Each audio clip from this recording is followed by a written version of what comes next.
Let's slow things down. You don't have to listen too closely, just let your mind wander while we talk about something incredibly unimportant.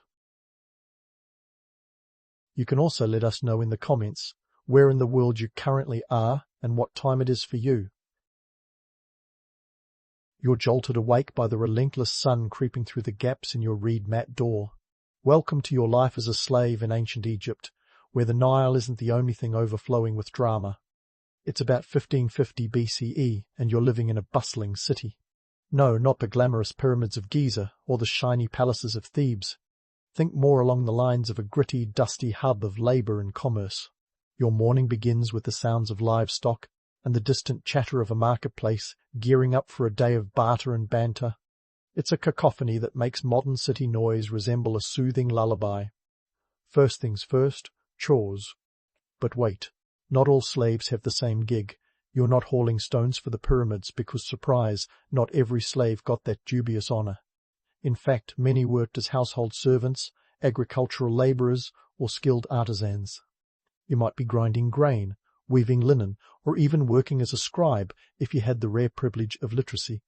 Today, though, let's say you're part of the crew responsible for maintaining the household of a middle-class Egyptian family. Your tools? A broom made of bundled twigs and a bucket that's seen better days. Luxuries compared to some roles, but don't get too comfortable. As you sweep the packed earth floors, you notice the hierarchy even within the slave community. At the top are the skilled workers, those who can carve a statue or write hieroglyphs with finesse. Then there are the domestic slaves, like you, who handle the day-to-day operations of a household. Finally, you have the labourers, the ones who get the least glamorous jobs on construction sites. Being an ancient Egyptian slave was like being part of a massive ancient corporation, except the benefits were, well, non-existent. Speaking of corporations, let's talk economics. Slavery in ancient Egypt wasn't just a footnote in history, it was the backbone of the economy. Forget the romanticized image of free labourers building majestic pyramids out of sheer patriotism. Slaves were the cogs in the gigantic machine that kept the pharaoh's empire running, those awe-inspiring structures. They weren't just tourist traps for future generations, they were displays of power, funded and fueled by countless hours of forced labour. The irony? Many of these labourers weren't even native Egyptians. War captives made up a significant portion of the slave population, proving that conquering a neighbouring territory could earn you a workforce overnight. As you finish your morning chores, let's debunk another myth. The idea that all slaves lived in squalor. Sure, the conditions were harsh, but there was a surprising amount of organisation. Slaves lived in villages with rudimentary housing and were sometimes allotted small plots of land to cultivate food. It wasn't luxury by any stretch, but it was a system designed to keep the workforce alive and functional, because dead workers aren't exactly productive. Now, back to the daily grind. You're off to help with the grand construction projects that give Egypt its iconic skyline. But don't expect to be hauling multi-ton stones up a ramp. Instead, you might be crafting bricks, mixing mortar, or transporting materials, integral roles that don't make it into the epic tales. And while you won't be inscribing your name on any monuments, your labour is part of the grand narrative that future generations will marvel at. By midday, you're sweltering under the relentless sun, and it's break time. It's not a Starbucks run, but you get a brief respite and maybe some bread and beer. Yes, beer. The Egyptians were early adopters of this liquid bread, which made life slightly more bearable. As you sip, you hear snippets of conversation, perhaps complaints about the supervisors, or gossip about the pharaoh's latest decree. These moments of camaraderie are a reminder that despite the oppressive system, there's a semblance of normalcy and community. As afternoon morphs into evening, your tasks begin winding down. But the work doesn't stop because the sun sets. You might have duties to attend to back in the household, ensuring everything is ready for another day of servitude. Yet, there's an odd comfort in routine, a sense of predictability in a world where your life isn't yours to control. Before you crash on your straw mat, let's reflect on the day. Slavery in ancient Egypt was a complex institution, a far cry from the simplistic notion of shackled labourers building wonders. It was a system of labour that supported an empire and created a legacy that would last millennia. And yet, Behind every stone laid and every grain ground is the untold story of people like you, anonymous, essential, and enduring. So, as you drift off to sleep, remember, tomorrow is another day in the land of the pharaohs, where history is being written with each sunrise. As you drift off to sleep, remember, tomorrow is another day in the land of the pharaohs, where history is being written with each sunrise. But let's not rush off to dreamland just yet. There's still plenty to unravel about your life as a cog in the great Egyptian machine. Ever wondered how you fit into the social pyramid? Spoiler alert, not at the top. And no, the pyramid scheme isn't just a modern-day menace. It's been around since the days your ancestors were chipping away at limestone blocks. Let's start with the nitty-gritty of social dynamics. In ancient Egypt, society was as layered as a baklava, and just as sticky if you found yourself at the bottom. Picture this. At the apex sat the pharaoh, a living god with more bling than an Instagram influencer. Below him, the priests and nobles shuffled papers and people, ensuring the gods and grain taxes were both well fed. Then came the scribes and craftsmen, the middle managers of the ancient world, followed by the farmers and labourers. And there you are, nestled among the slaves, the unsung workforce that kept this whole operation from collapsing like a house of papyrus cards. But, surprise! Not all slaves were shackled and whipped like in those Hollywood movies.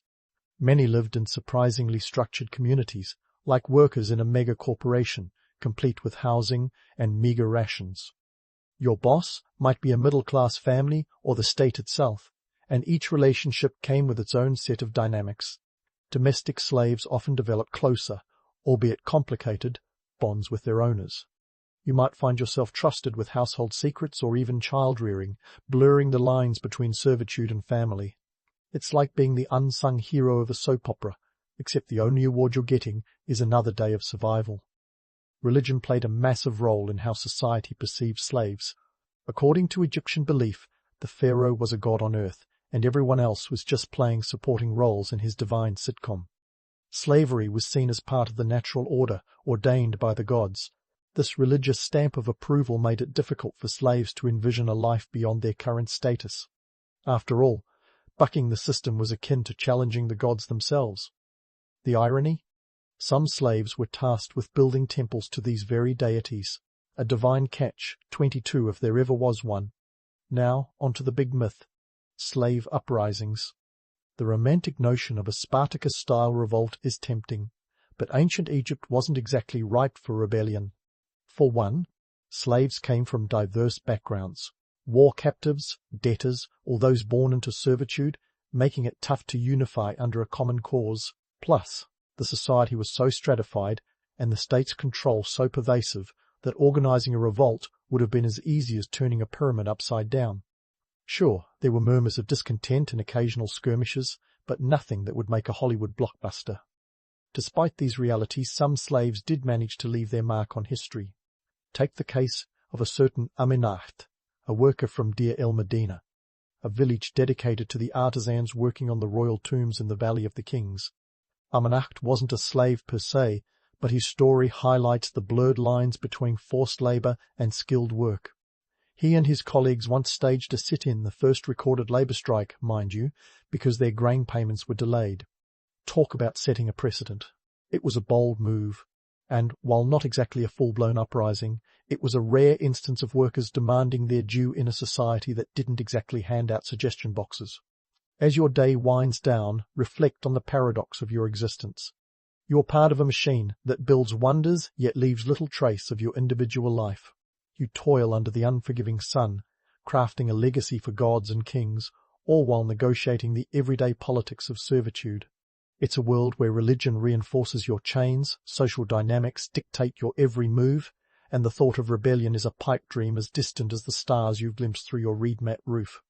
So, as you tuck yourself in for the night, clutching the small comforts you manage to scrounge, a shared joke, a moment's respite, a fleeting sense of belonging, remember that your story, like countless others, is woven into the grand tapestry of history. And who knows, maybe tomorrow will bring something new in this ever-churning cycle of life along the Nile. As you settle into the nightly routine, let's dive right into the midday hustle, where the heart of ancient Egyptian economics beats with all the subtlety of a drummer on caffeine. Forget Bitcoin and stock markets. We're talking about the barter system, the OG of economic exchanges. It's a world where your worth isn't measured in dollars, but in wheat, beer, and the occasional livestock. Because who doesn't want to trade a goat for a good time? Now, you, as a slave, won't be swapping your spare sandals for a cask of ale. Your role in this economy is more like a silent partner in a business deal. You don't get a say, but you're crucial to the operation. Owners might trade your labor for goods, like a skilled artisan's handiwork exchanged for a bushel of grain. This indirect participation means you're a pawn in the grand chess game of commerce, with your sweat equity fueling the barter bonanza. Your living conditions aren't dictated by a rent check or mortgage payment, but by the economic clout of your owner. If your master is rolling in papyrus scrolls of wealth, your straw mat might actually be replaced with something resembling a bed, and your gruel ration might occasionally feature a dash of honey. But if they're as broke as a pharaoh caught in a pyramid scheme, well, let's just say you'd better get used to the taste of plain bread and Nile water. Speaking of bread, let's chew on some numbers. The average Egyptian diet was heavy on grains, with bread and beer as staples.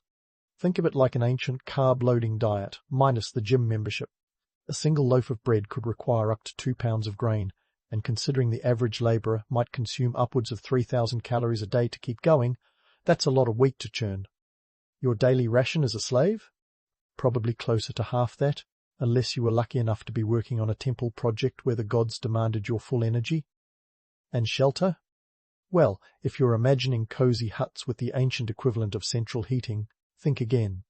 Your digs are likely a simple mud brick affair, a far cry from the opulent palaces of the elite. These structures were practical and cheap, not unlike a college dorm room, but with even fewer amenities. The walls might keep out the occasional sandstorm, but they won't do much for privacy or comfort. It's survival, not style. And you learn quickly that luxury is a concept reserved for hieroglyphs, not house plans. Clothing is another matter. Forget about silk robes or golden accessories. Those are reserved for the pharaoh and his entourage. Your wardrobe might consist of a simple linen kilt, practical for the scorching heat and easy to replace when worn thin by the grind of daily labour. Linen was the fabric of choice in ancient Egypt, produced from flax grown along the Nile.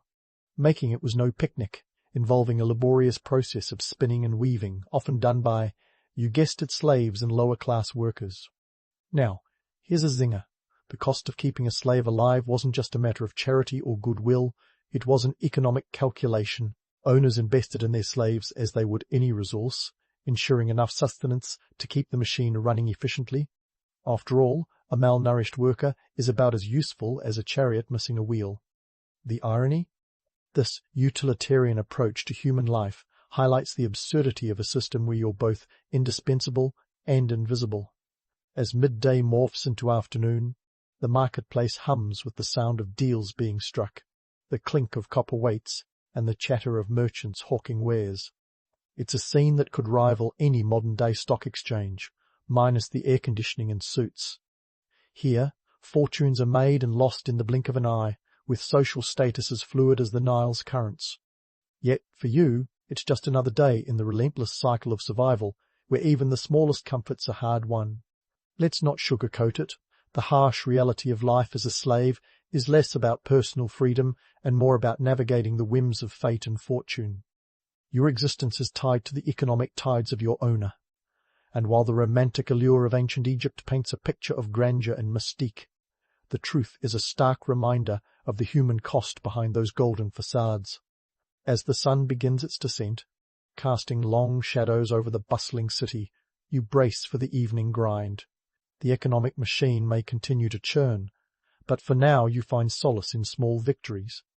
A half smile from a fellow worker, a shared joke over stale bread, or even a fleeting moment of peace under the vast Egyptian sky. It's these snippets of humanity that keep you grounded in a world where your life is as much a part of the landscape as the stones you toil upon. Remember, tomorrow is another chapter in this ongoing saga of survival and servitude, where each day is both a struggle and a testament to the resilience of those who came before you. And as history marches on, your story, though silent and unsung, remains etched in the annals of time, a reminder that even the smallest cogs play a role in the grand design of civilization. As the city settles into the evening, The chatter of the market fades, replaced by the gentle hum of domestic life winding down. But don't think you're off the hook just yet. The ancient Egyptians, with their flair for the dramatic, knew how to fill a day to the brim, and the cultural and religious tapestry you're woven into is far from finished unraveling. Let's dive into the spiritual side of things, where mythology meets the daily grind. Picture yourself standing at the edge of a religious ceremony.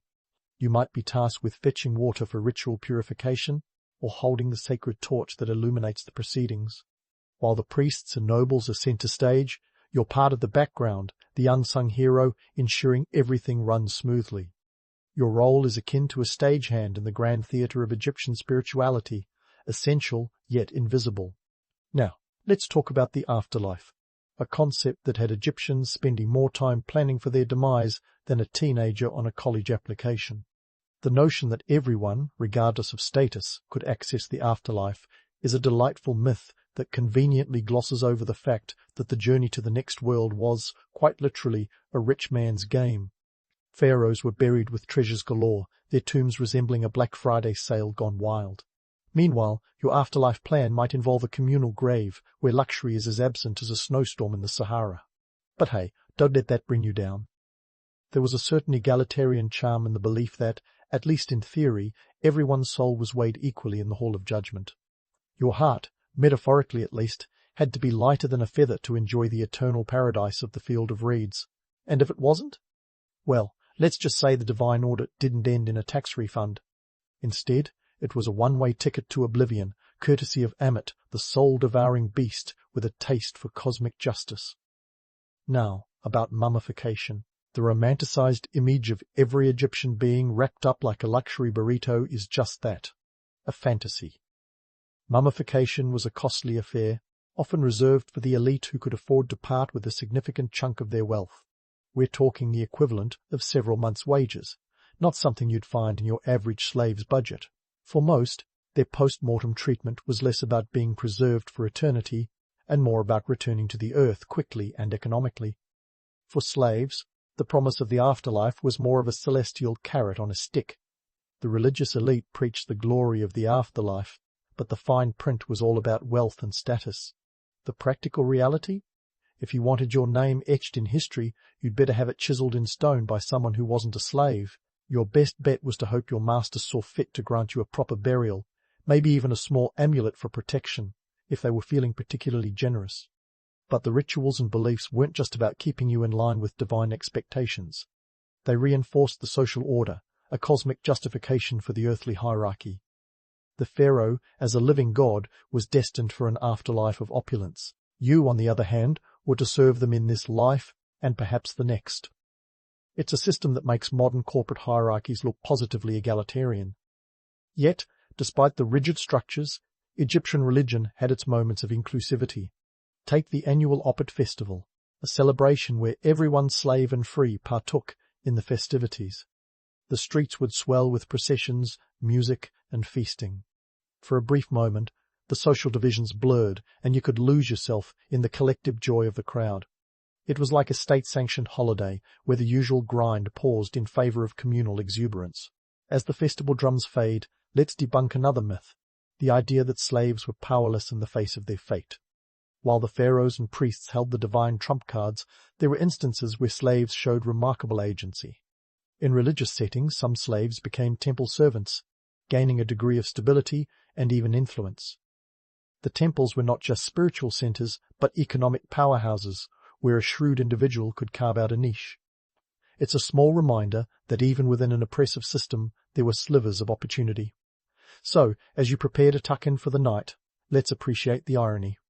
You're part of a civilization obsessed with immortality, yet your life is a testament to the impermanence of existence.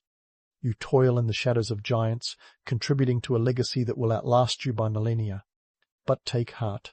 While your name might not be etched in stone, your story is woven into the very fabric of history, a silent testament to the resilience of the human spirit. And as the stars twinkle above the Nile, remember, tomorrow is another day in the eternal cycle of life and death, where each moment is both a fleeting whisper and a permanent echo in the grand symphony of existence. Stay tuned, because the story of ancient Egypt, like the river itself, is ever-flowing, filled with twists and turns that continue to captivate and confound. As the stars twinkle above the Nile, remember, tomorrow is another day in the eternal cycle of life and death, where each moment is both a fleeting whisper and a permanent echo in the grand symphony of existence. But before you close the book on this day, let's fast forward a few millennia and ponder the legacy of slavery in ancient Egypt. How did this complex web of servitude and survival shape the society that built monumental marvels yet kept so many in the shadows? First off, let's tackle the elephant in the room, or should I say, the Sphinx on the sand dunes. When you think of ancient Egypt, it's hard not to picture the pyramids of Giza towering like the original skyscrapers. These architectural wonders have captured imaginations for centuries, but let's not be blinded by their limestone glow. The truth is, these monuments were as much about showcasing power as they were about honouring the gods. Built over decades, they required a workforce that was as vast as the structures themselves. And while Hollywood might have you believe that slaves were the sole builders, wielding chisels under the command of a whip, the reality is a bit more nuanced. Indeed, many of the labourers who worked on these colossal projects were skilled workers and craftsmen, paid in grain and beer. Egypt's version of a 401k. However, slavery was an undeniable part of the equation. Captives from military campaigns and those born into servitude were essential cogs, filling roles from menial labour to more specialised tasks. An estimated 20,000 to 30,000 people could be involved in constructing a pyramid, a number that dwarfs the population of some small towns today. And here's the kicker. While the pyramids have stood the test of time, the stories of those who toiled to build them have not. Their names are absent from history, their lives reduced to a few remnants and artefacts. It's a stark reminder that history is often written by the victors, or, in this case, the architects and rulers who had the luxury of being remembered. But how does this ancient institution of slavery resonate in today's world? For starters, the idea of a social hierarchy based on birth and circumstance isn't exactly ancient history. The echoes of such systems can be seen in the class struggles and economic disparities that persist globally. While we may not be building pyramids, the exploitation of labour remains a poignant issue. Consider the modern-day sweatshops or the gig economy, where workers often find themselves in precarious positions with little security or recognition. The tools may have evolved, but the underlying dynamics of power and labour have a familiar ring. Now, let's take a step back and look at the bigger picture, because it's not all doom and gloom. The resilience of those who lived under such oppressive systems is a testament to the human spirit. Despite the odds, many found ways to carve out a semblance of life, community, and even joy. The cultural and religious tapestries they wove have left an indelible mark on history, influencing everything from burial practices to architectural design. Speaking of design, let's address the romanticization of these monumental achievements. Sure, the pyramids are an engineering marvel, but they also stand as a testament to the human cost behind them.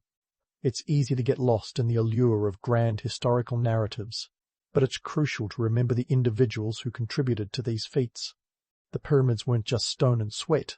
They were built on the backs of those who had no choice, a paradox of human achievement that reminds us to look beyond the facade of history. As we wrap up this journey through time, consider the paradox of Egypt's enduring legacy. It's a civilization that gave us the Rosetta Stone, yet left so many voices untranslated. It's a history that dazzles with tales of gods and kings, but often glosses over the everyday struggles of its people. And while it's tempting to romanticize the grandeur of ancient Egypt, let's not forget the human cost etched in its sand. In the end, the legacy of slavery in ancient Egypt is a complex tapestry of power, ingenuity, and exploitation, an ancient narrative that continues to echo through the corridors of time. As you drift off to sleep, let these reflections linger, a reminder of the resilience of the human spirit and the enduring quest for freedom and dignity. And who knows, maybe tomorrow, as the sun rises over the Nile once more, we'll find ourselves inspired to write new chapters in the ongoing story of humanity, mindful of the lessons etched in the sands of history. Elizabeth didn't just stroll into the pages of history, she crash-landed into a drama that would make a Shakespearean tragedy look like a sitcom pilot. Born on September 7, 1533, Elizabeth was the daughter of Henry VIII and Anne Boleyn, a pairing as stable as a house of cards in a windstorm. Her early life was a swirling vortex of political ambition, religious upheaval, and familial betrayals. Henry VIII, the guy with a penchant for collecting wives as if they were stamps, famously had Anne Boleyn executed when Elizabeth was just 2 years old. Talk about a rough start. Welcome to the Tudor-era home of lavish banquets, deadly court intrigue, and the occasional beheading. Elizabeth's childhood was a masterclass in survival skills, the kind you don't find in fairy tales.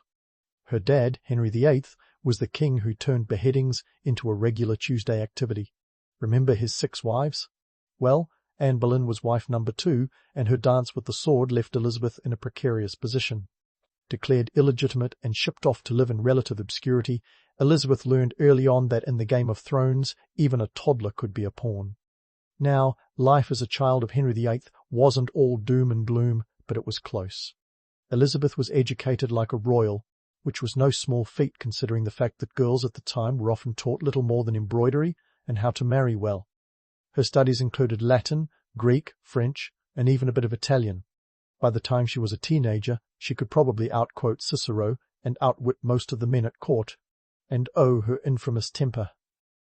Elizabeth's anger could reportedly make a stormy sea seem like a placid pond. She had a habit of flinging sharp words like darts at anyone who dared to cross her. But her quick wit was like a suit of armor, protecting her in a world where trust was as rare as a unicorn. As Elizabeth grew, so did her list of enemies. Her half-sister Mary, daughter of Catherine of Aragon, Henry's first wife, wasn't exactly sending her Christmas cards. Mary, a staunch Catholic, viewed Elizabeth, raised Protestant, as both a threat and a heretic. When Mary ascended to the throne in 53, she earned her nickname, Bloody Mary, by attempting to re-Catholicize England with the subtlety of a sledgehammer. Elizabeth found herself under house arrest in the Tower of London, though she was eventually released. Mary's reign was marked by religious tension and a Spanish alliance that made some Englishmen grumble louder than their bellies after a meatless Friday. But let's not skip past the backstory of Elizabeth's ascent to the throne without a nod to Thomas Seymour, the dashing but questionable character who tried to charm Elizabeth and leverage his way to power. Seymour, the brother of Henry VIII's third wife, Jane Seymour, thought it would be a brilliant idea to marry Elizabeth when she was just a teenager and he was in his late 30s. His inappropriate antics, including sneaking into her room, resulted in a scandal and his eventual execution. Elizabeth learned a valuable lesson in courtly intrigue: trust no one who sneaks around in the dark. By the time Mary's health began to fail, Elizabeth's prospects brightened. Mary's marriage to Philip II of Spain produced no heir, and her death on November 17, 1558, cleared the path for Elizabeth to become queen. Elizabeth's ascension wasn't just the beginning of her reign, it was like a phoenix rising from the ashes of a particularly fiery bonfire. She inherited a country divided by religious strife and financial ruin, but she was ready to tackle it with the tenacity of a medieval lioness. Her coronation was a spectacle of grandeur, costumed in the finest fabrics that her depleted treasury could muster. Elizabeth's early life was a chaotic blend of danger and education, tempered by a steeliness that would define her reign. She was a master of the political chess game she inherited, playing her pieces with a deft hand and a shrewd mind. Her quick wit and sharp tongue were her weapons, and she would wield them like a warrior queen. As we wrap up this chapter of Elizabeth's life, remember, this is just the prelude. The real drama begins when she dons the crown and changes the course of English history forever. Stay tuned for part 2, where we dive into the reign of a queen who would defy expectations, surviving plots against her throne while turning England into a major player on the world stage. As Elizabeth settled into her role as England's monarch, she found herself inheriting not just a crown, but a financial mess that would make anyone's head spin. Imagine stepping into a job where your first task is to tackle a debt of $300,000. That's right, the Tudor treasury was emptier than a wine bottle at a royal banquet. Elizabeth, however, had a knack for making the impossible look merely improbable, and set about transforming England's shaky economy with the tenacity of a Tudor titan. Now, Elizabeth wasn't just a queen, she was a queen with a budget. Her reputation for penny pinching was legendary, and for good reason. She was known to stretch a pound further than a medieval jester's joke. Take her wardrobe, for instance. Despite the era's love for ostentatious fashion, Elizabeth was savvy enough to recycle her gowns. Yes, the Virgin Queen was the original outfit repeater. She understood that splurging on new threads every week wasn't going to help her claw England out of its financial pit.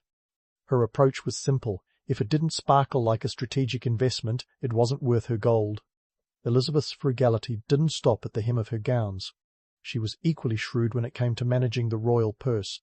Unlike monarchs who treated the treasury as their personal piggy bank, Elizabeth saw it as a war chest to fund her grand vision for England.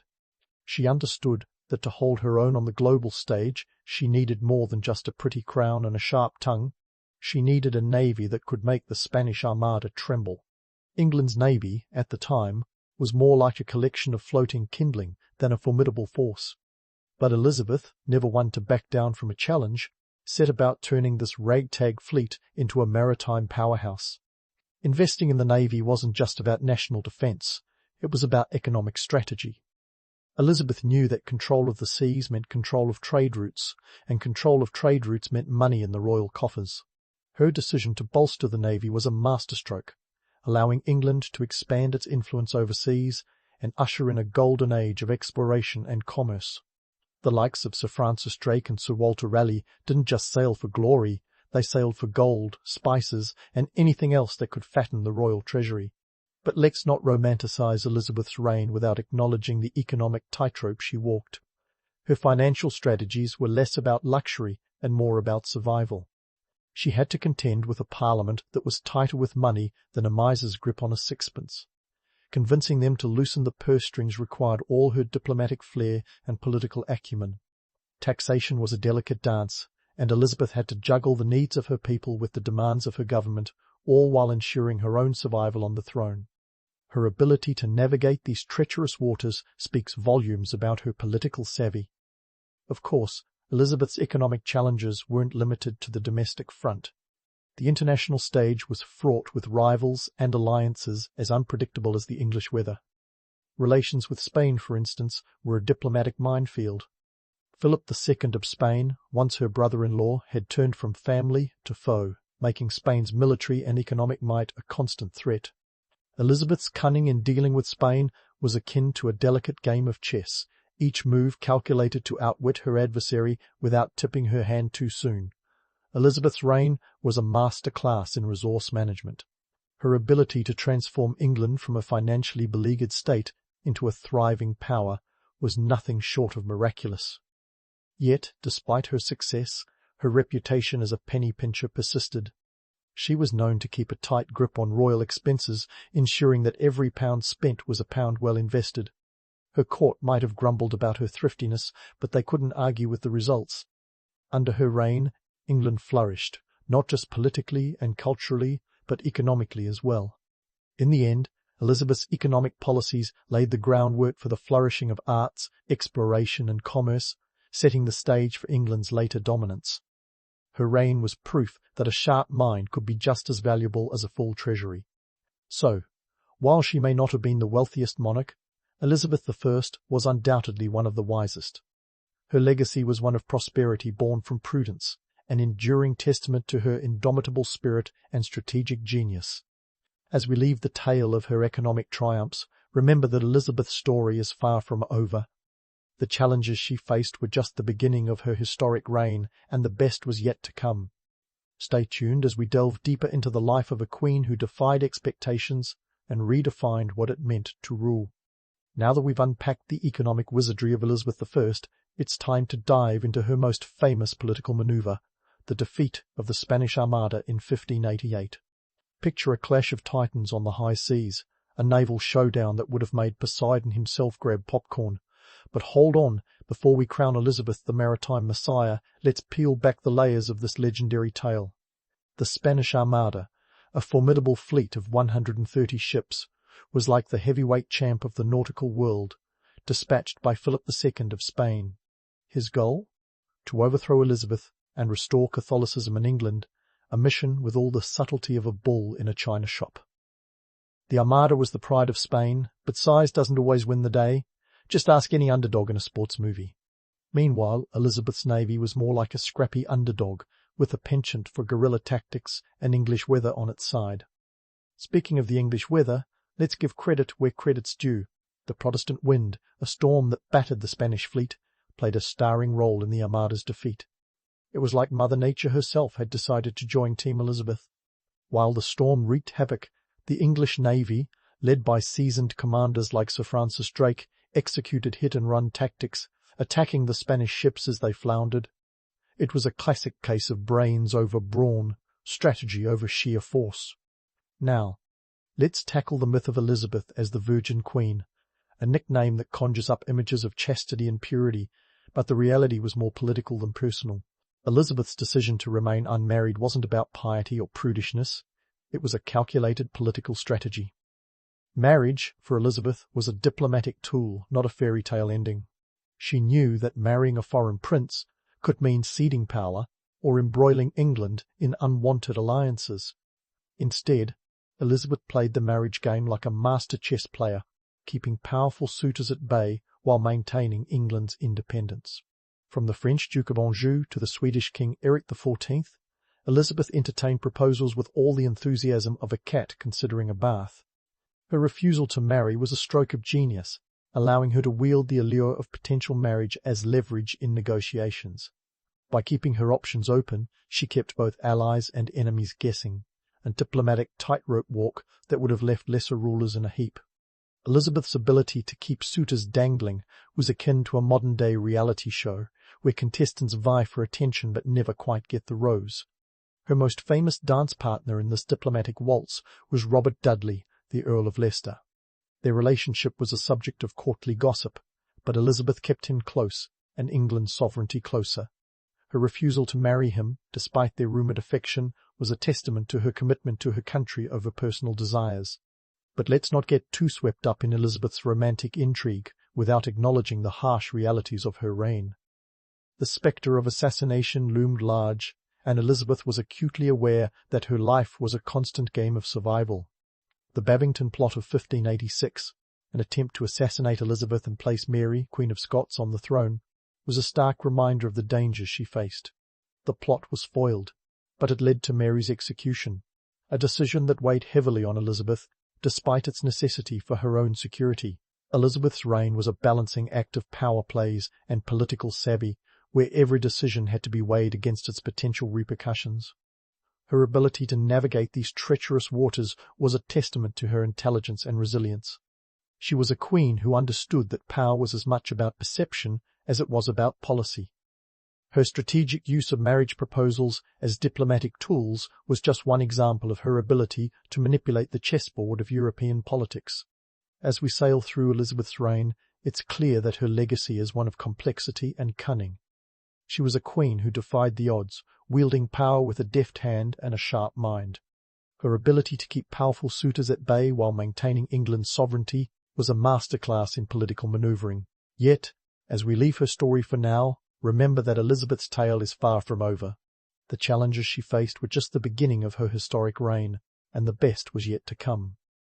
Stay tuned for the next chapter, where we delve deeper into the life of a queen who defied expectations and redefined what it meant to rule. As we sail through Elizabeth's reign, it's clear that her legacy is one of complexity and cunning. But while we've spent some time on the geopolitical chessboard, let's shift the spotlight to the cultural stage and the way Elizabeth turned the arts into an instrument of power. By the time the Virgin Queen had settled her crown down in the late 16th century, she wasn't just juggling statesmen and naval fleets. She was orchestrating a cultural renaissance that would make even the most jaded Elizabethan raise an eyebrow. First up, let's talk Shakespeare. The Bard of Avon didn't just randomly pop up like a rabbit out of a hat. His rise was closely tied to Elizabeth's patronage of the arts. Elizabeth saw theatre as an essential tool for promoting national pride and social cohesion. During her reign, London became a throbbing hub of theatrical innovation, with the Globe Theatre opening its doors in 1599. While Shakespeare penned tales of star-crossed lovers and ambitious kings, Elizabeth was ensuring that these stories painted England in a favourable light, no small feat considering the era's penchant for beheadings and political backstabbing. Elizabeth's support for the arts wasn't just about filling seats, it was a strategic manoeuvre to craft her image and that of her nation. She became the muse for the cult of Gloriana, a kind of glorified PR campaign where poets and playwrights depicted her as a divine, almost mythical figure. Think of it as a Renaissance version of a social media influencer, but instead of selfies, Elizabeth had sonnets. Yet, beneath this gilded veneer, Elizabeth was a shrewd operator who understood that controlling the narrative meant controlling the hearts and minds of her people. This was propaganda with a poetic twist. But let's not get swept away by the romance of the Renaissance without acknowledging the gritty underbelly of Elizabethan life. While the elite enjoyed the decadence of the theatre, the streets of London were more likely to host the plague than a Shakespearean troupe. The city was bursting at its seams, with a population that ballooned from 70,000 at the start of her reign to over 200,000 by its end. And with this population boom came the delightful aroma of open sewers and the ever-present threat of disease. Living in London back then was like playing a perpetual game of dodgeball with death, where the ball was the bubonic plague. Amidst the squalor, London was also a bustling melting pot of international trade, and guess what unexpected player entered the scene? The humble potato. Introduced to Europe from the Americas in the 1570s, this tuber was about to launch a culinary revolution. Now, potatoes weren't exactly an instant hit. People were more suspicious of them than a Tudor courtier with a secret, but their eventual acceptance would reshape diets and economies across Europe. The potato, with its ability to grow in diverse climates and its nutritional heft, would fuel populations and armies alike. It's not an exaggeration to say that this unassuming vegetable helped lay the groundwork for the British Empire's future expansion. Talk about a power move from a plant. Elizabeth's reign, with its cultural flourishes and economic transformations, was a time when art and commerce were as intertwined as a courtier and their intrigue. The Virgin Queen's ability to foster a thriving art scene wasn't merely about aesthetics. It was about creating a shared cultural identity that could withstand the pressures of political and economic challenges. Her reign saw the intersection of art, politics, and everyday life in ways that would have lasting impacts on the world stage. Yet, while Elizabeth was busy crafting her image as the eternal Gloriana, she couldn't ignore the harsh realities of her kingdom. Plague outbreaks swept through England with grim regularity, claiming tens of thousands of lives. In 1563 alone, London saw around 20,000 deaths due to the plague. These were the kinds of numbers that made the spectre of death feel like an unwelcome dinner guest who just wouldn't leave. Elizabeth had to balance the demands of public health with the economic need to keep the city open and functioning, a balancing act that would be familiar to any modern leader grappling with a pandemic. So, as we dive deeper into Elizabeth's cultural impact, let's remember that the glamour of the Renaissance was often a veneer over a much grittier reality. The theatres might have been filled with laughter and applause, but the streets echoed with the coughs of the sick and the cries of the destitute. In a world where life was as fragile as a courtier's reputation, Elizabeth's ability to foster a cultural renaissance was nothing short of miraculous. She understood the power of art to inspire, to control, and to transform, a lesson that resonates even today. As we leave this chapter, keep in mind that Elizabeth's story is far from over. The cultural and economic threads she wove were just parts of a larger tapestry that defined an era. Her reign was a time of transformation, where the old world clashed with the new, and the theatre of politics played out on stages both literal and metaphorical. Stay tuned as we continue to unravel the intricate tale of a queen who defied expectations and redefined what it meant to rule. Now, as Elizabeth's tale draws to a close, it's time to separate the glimmering myth from the unvarnished truth. You see, Elizabeth I was no mere figurehead. She was a masterful architect of her own legend, a queen who knew that perception could wield as much power as the sword. Yet, behind the gilded image of Gloriana lay a monarch grappling with very real challenges and a kingdom that teetered on the brink of modernity. Elizabeth's death on March 24, 1603, marked the end of an era, the conclusion of the Tudor dynasty that had ruled England for over a century. Her passing was like the final curtain call of a long-running play, leaving the audience to ponder the performance they had just witnessed. She left behind no heir, no Minnie, Elizabeth to carry on her legacy, so the crown passed to James VI of Scotland, uniting the crowns of England and Scotland under the guise of James I. It was a transition that seemed as seamless as a well-rehearsed diplomatic dance, But in reality, it was a testament to Elizabeth's careful planning and political acumen. The Elizabethan era, the time of exploration and artistic flourishing, had seen England emerge as a formidable power on the world stage. But what did Elizabeth's reign truly leave behind, aside from a treasury of Shakespearean plays and a potato-loving populace? For starters, her foreign policy was a triumph of pragmatism over ideology. Sure, she played fast and loose with the idea of alliances, but it was this very flexibility that allowed England to maintain its sovereignty against the backdrop of European power struggles. Her ability to navigate the choppy waters of international politics was nothing short of a masterclass in realpolitik. Economically, Elizabeth's reign set the stage for future prosperity. Her shrewd fiscal policies, combined with the expansion of overseas trade, laid the groundwork for England's eventual imperial ambitions. While she didn't live to see the full fruits of her economic strategies, her reign was pivotal in steering England towards becoming a global power. She was like the hedge fund manager of her age, diversifying assets and minimizing risks in a world where financial collapses were as common as court scandals. But let's not gloss over the stickier parts of Elizabeth's reign. The religious tensions she inherited were never fully resolved, and her era was punctuated by events like the execution of Mary, Queen of Scots, a decision that haunted Elizabeth despite its political necessity. And let's not forget the infamous witch hunts, which saw thousands across Europe accused of witchcraft and many executed. While England was not the epicenter of this hysteria, it was certainly not immune. Elizabeth's reign, like the age itself, was a blend of enlightenment and superstition, a reflection of a society straddling the medieval and the modern. So, how would Elizabeth I fare in today's world of 24-hour news cycles and social media frenzy? Imagine the Virgin Queen with a Twitter account. Every royal decree condensed into 280 characters, hashtags like Gloriana Goals trending worldwide. Elizabeth was a master of image management. Her portraits were like the Instagram posts of the era, carefully curated to project power and poise. She understood the power of a narrative, a skill that would have served her well in the age of viral news and influencers. Yet, in a world where instant communication lays bare every flaw and falter, Elizabeth's penchant for secrecy and control might have faced challenges.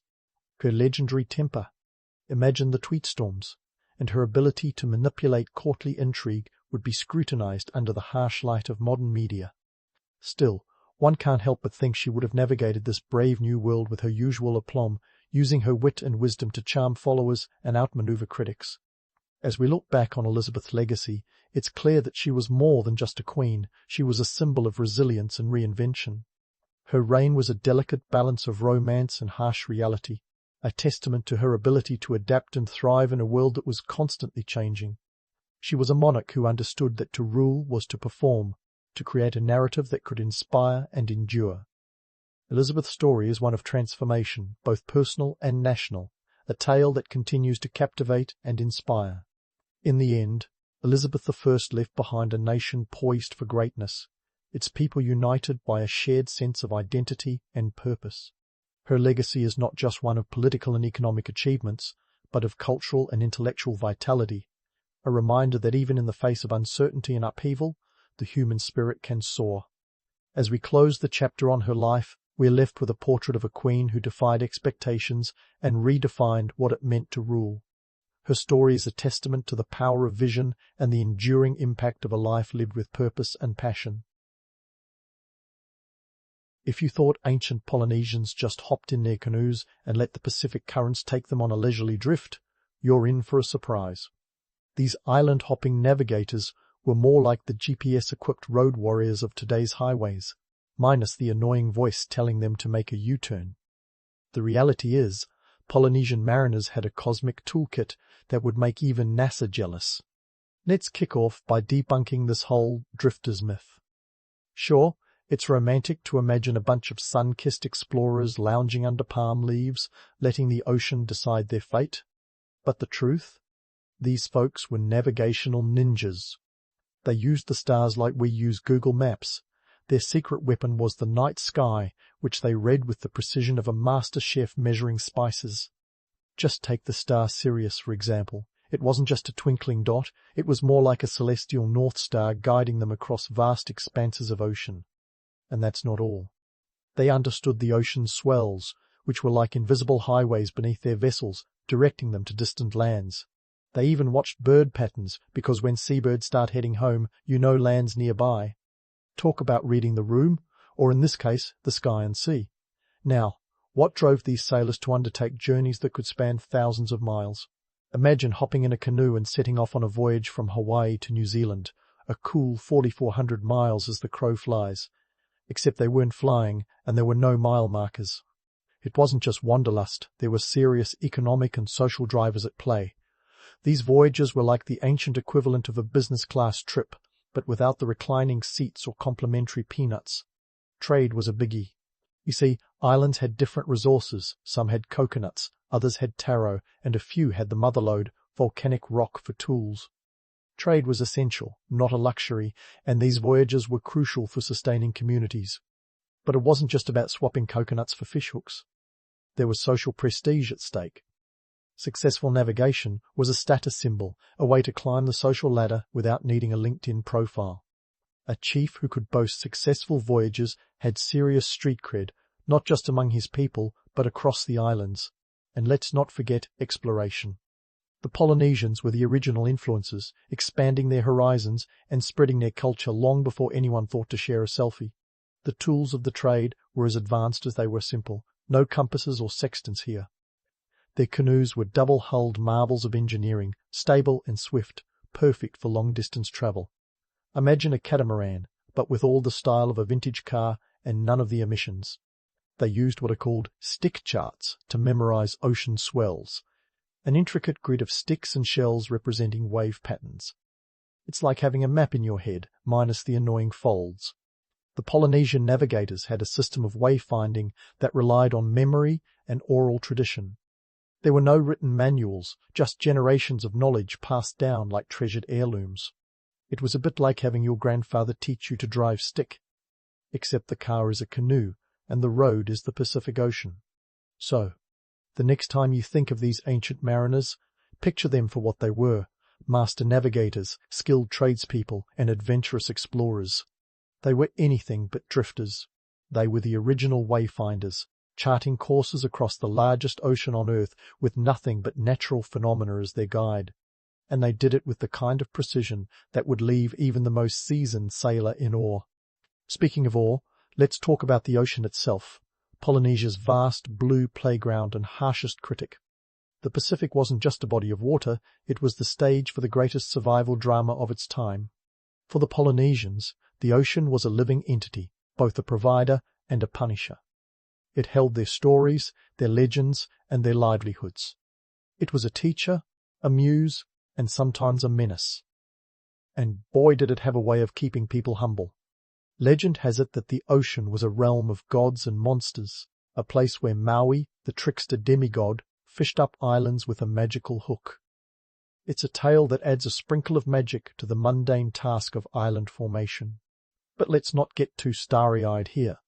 The real-life heroes were the navigators who faced the ocean's tantrums, storms, sharks, and scarcity. We're talking about voyages where running out of fresh water wasn't just a minor inconvenience, it was a potential death sentence. Imagine setting sail with only enough provisions for a few weeks, each day praying you didn't miscalculate your destination by a few hundred miles. These stories, as fantastical as they sound, were more than just bedtime tales. They were part of a robust oral tradition that served as both Netflix and Encyclopedia Britannica for the islanders. These myths were a way to pass down knowledge about navigation, survival, and the natural world. Think of them as the original life hacks, delivered in a narrative package that was hard to forget. For instance, the legend of Kupe, the legendary navigator who discovered New Zealand, is more than a tale of adventure. It's a navigational blueprint wrapped in a cloak of mystery and awe. Now, let's tackle the gritty details of these oceanic escapades. Long voyages weren't exactly the cruise vacations of today.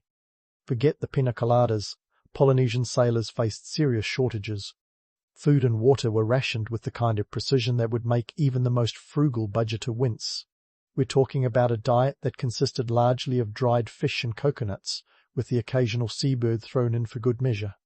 Freshwater collection was an art form, often relying on rain, a fickle friend at best. Imagine a world where a storm meant salvation, not inconvenience. And then there were the navigational hazards. While the Polynesians were master readers of the sea and sky, they couldn't control the weather. Storms had a way of sneaking up like uninvited guests at a party. One wrong move, one misread sign, and a canoe could be tossed about like a toy in a bathtub. The ocean was a place where the line between life and death was as thin as a canoe hull. Yet, despite the ocean's challenges, it was a source of immense cultural wealth. It was the great unifier, connecting islands like threads in a vast tapestry. The ocean was the internet of its day, a conduit for trade, culture, and ideas. The exchange of goods was more than just economic. It was cultural.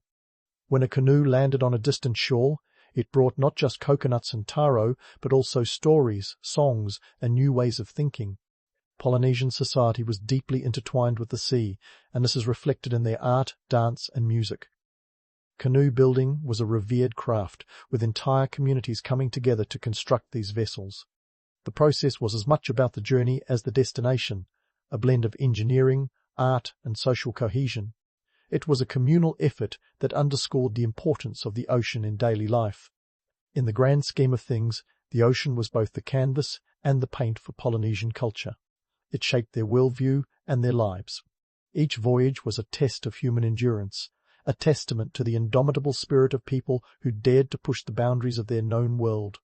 They weren't just charting courses across the Pacific, they were charting a new understanding of what it meant to be human. So, while the legends of demigods and enchanted fishhooks captivate our imagination, it's the real stories of courage, resilience, and innovation that truly inspire. These were people who embraced the ocean in all its moods, who turned its challenges into opportunities, and who left a legacy that continues to ripple across time. As we sail forward in this exploration of Polynesian maritime history, remember this: the ocean was never just a backdrop, it was the main event, and the Polynesians were its star performers. Stay tuned, because there's more to this epic tale of the sea. And speaking of the main event, let's dive into the political juggernaut that powered Polynesian exploration.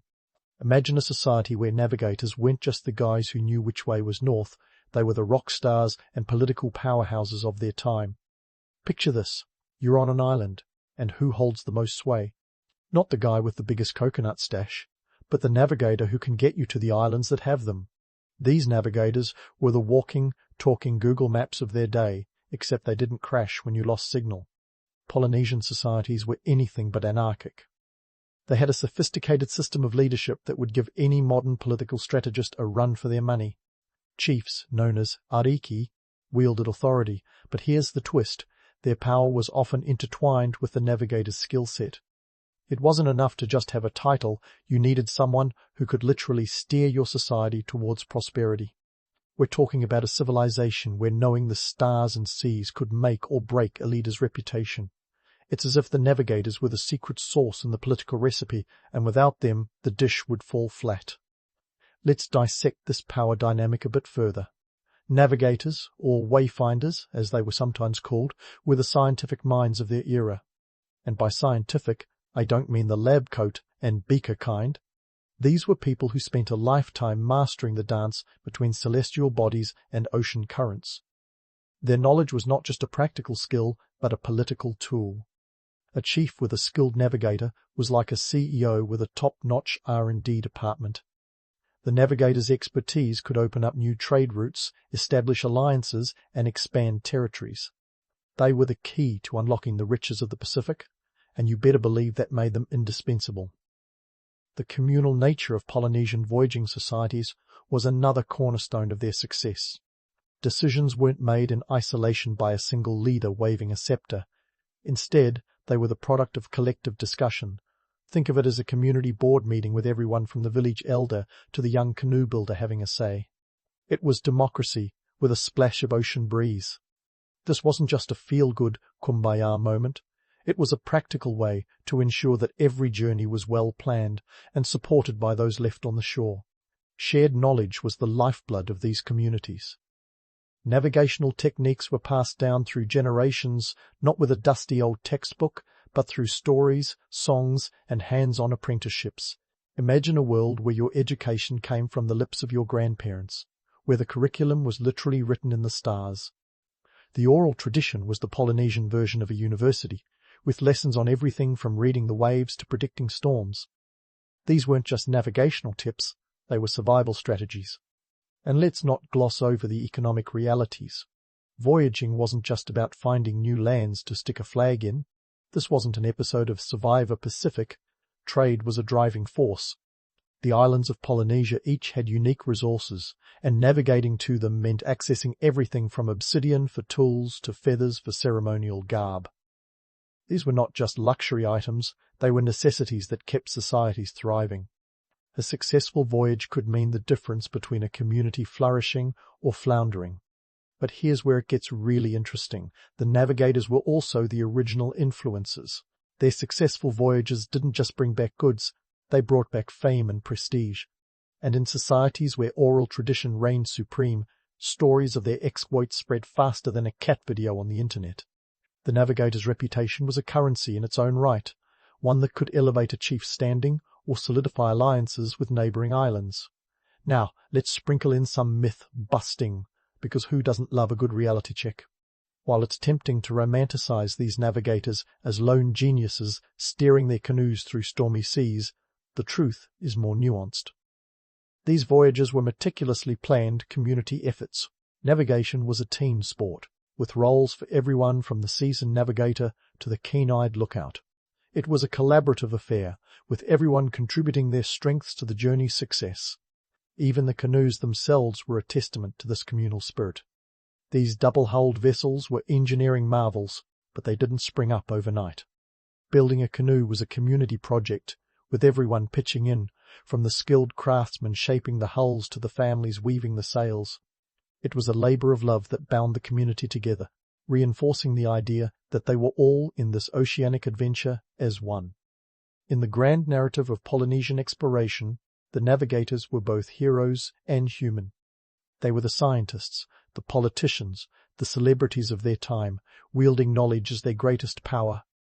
They navigated not just the ocean's vastness, but the intricate web of social and political connections that spanned the Polynesian world. Their voyages were not just about reaching new shores, but about sustaining the island societies they left behind.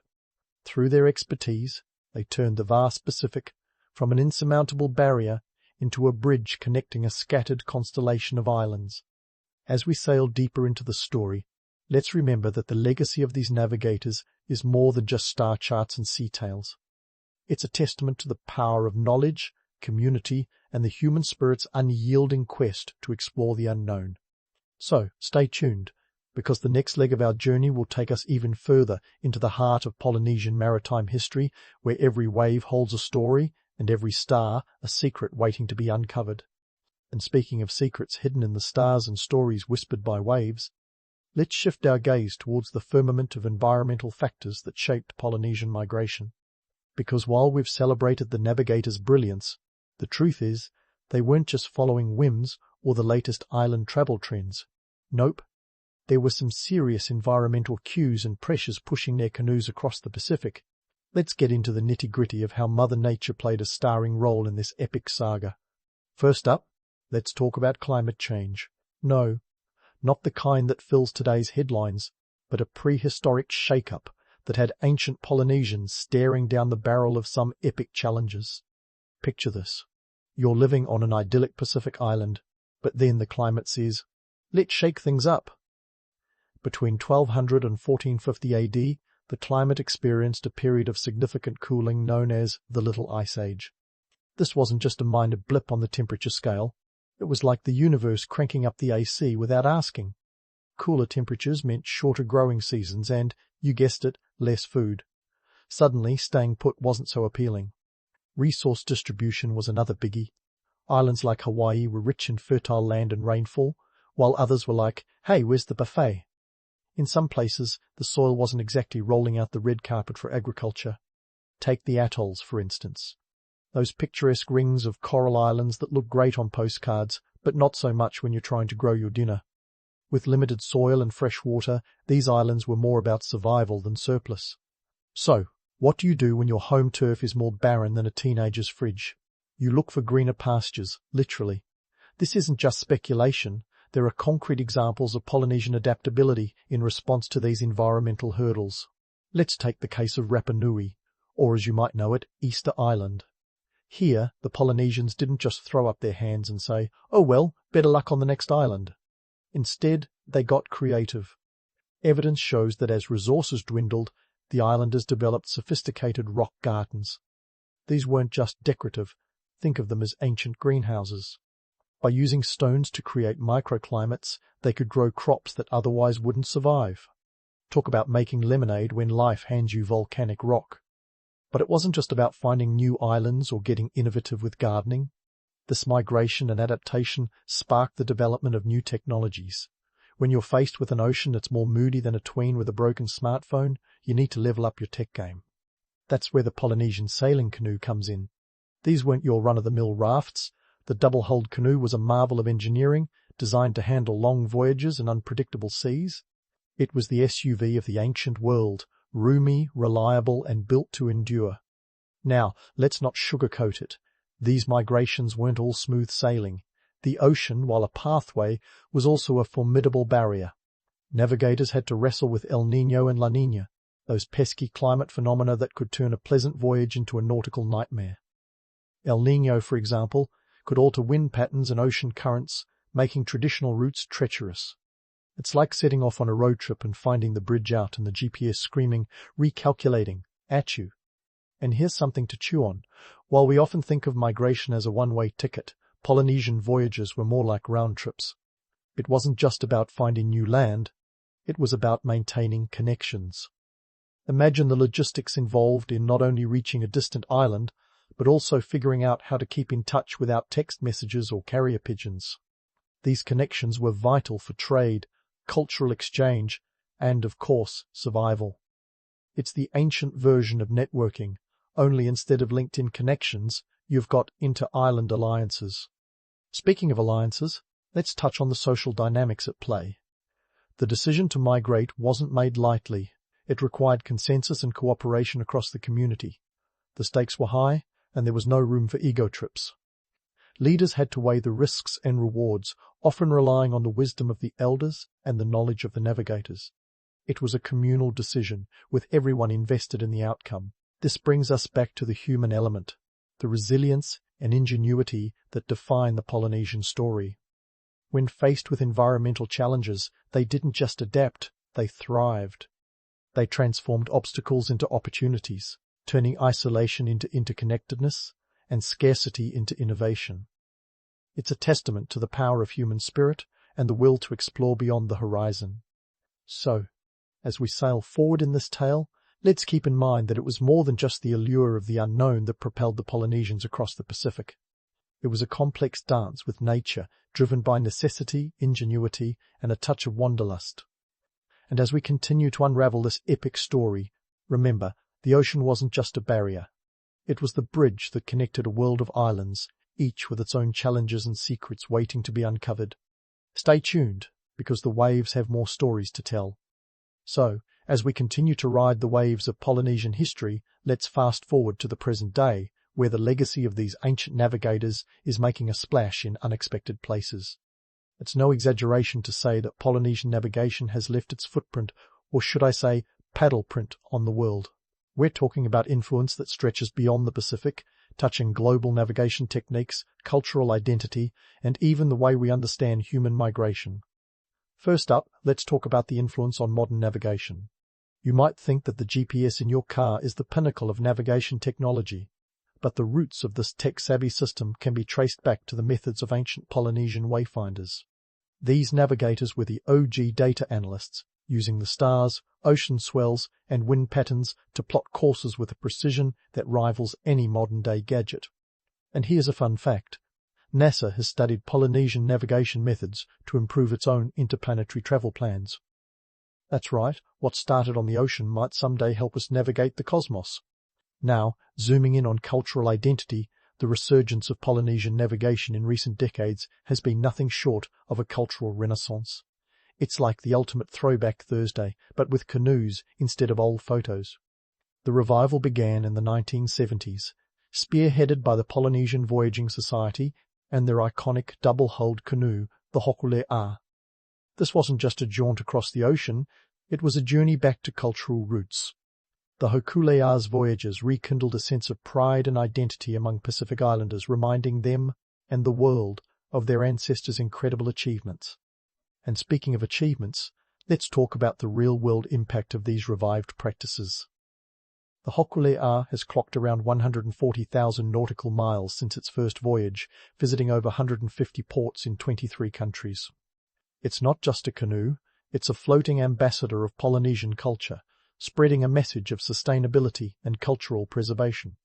And let's be honest, in a world where the latest TikTok dance can go viral in minutes, it's refreshing to see ancient traditions making waves. Now, let's pivot to the efforts to preserve this traditional knowledge. It's not all smooth sailing. There's a delicate balance between maintaining authenticity and adapting to modern times. But the payoff is huge. Teaching a new generation of navigators isn't just a quaint hobby, it's a way of preserving a crucial piece of human history.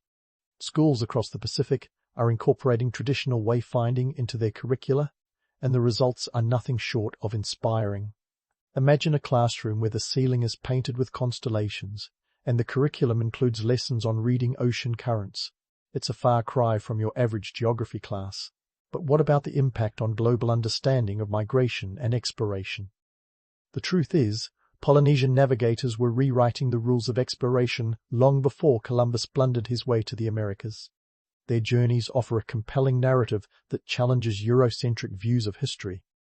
These weren't aimless wanderers, they were strategic, skilled explorers who understood the ocean as a connected highway rather than an insurmountable barrier. It's a narrative that's reshaping our understanding of human migration, not as a series of accidental landings, but as calculated, intentional movements. And here's where the romantic myths meet the harsh realities. While it's tempting to romanticize these voyages as idyllic adventures, the truth was often a battle against the elements. Yet, this mix of romance and reality is precisely what makes the Polynesian story so compelling. It's a reminder that human achievement is often born from necessity and nurtured by curiosity. These navigators were driven by a complex blend of survival, exploration, and an unyielding spirit. As we wrap up this journey, let's take a moment to reflect on the broader implications. The legacy of Polynesian navigation is more than just an academic curiosity. It's a testament to human resilience and ingenuity. It's a history lesson that reminds us of the power of knowledge, community, and the spirit of exploration.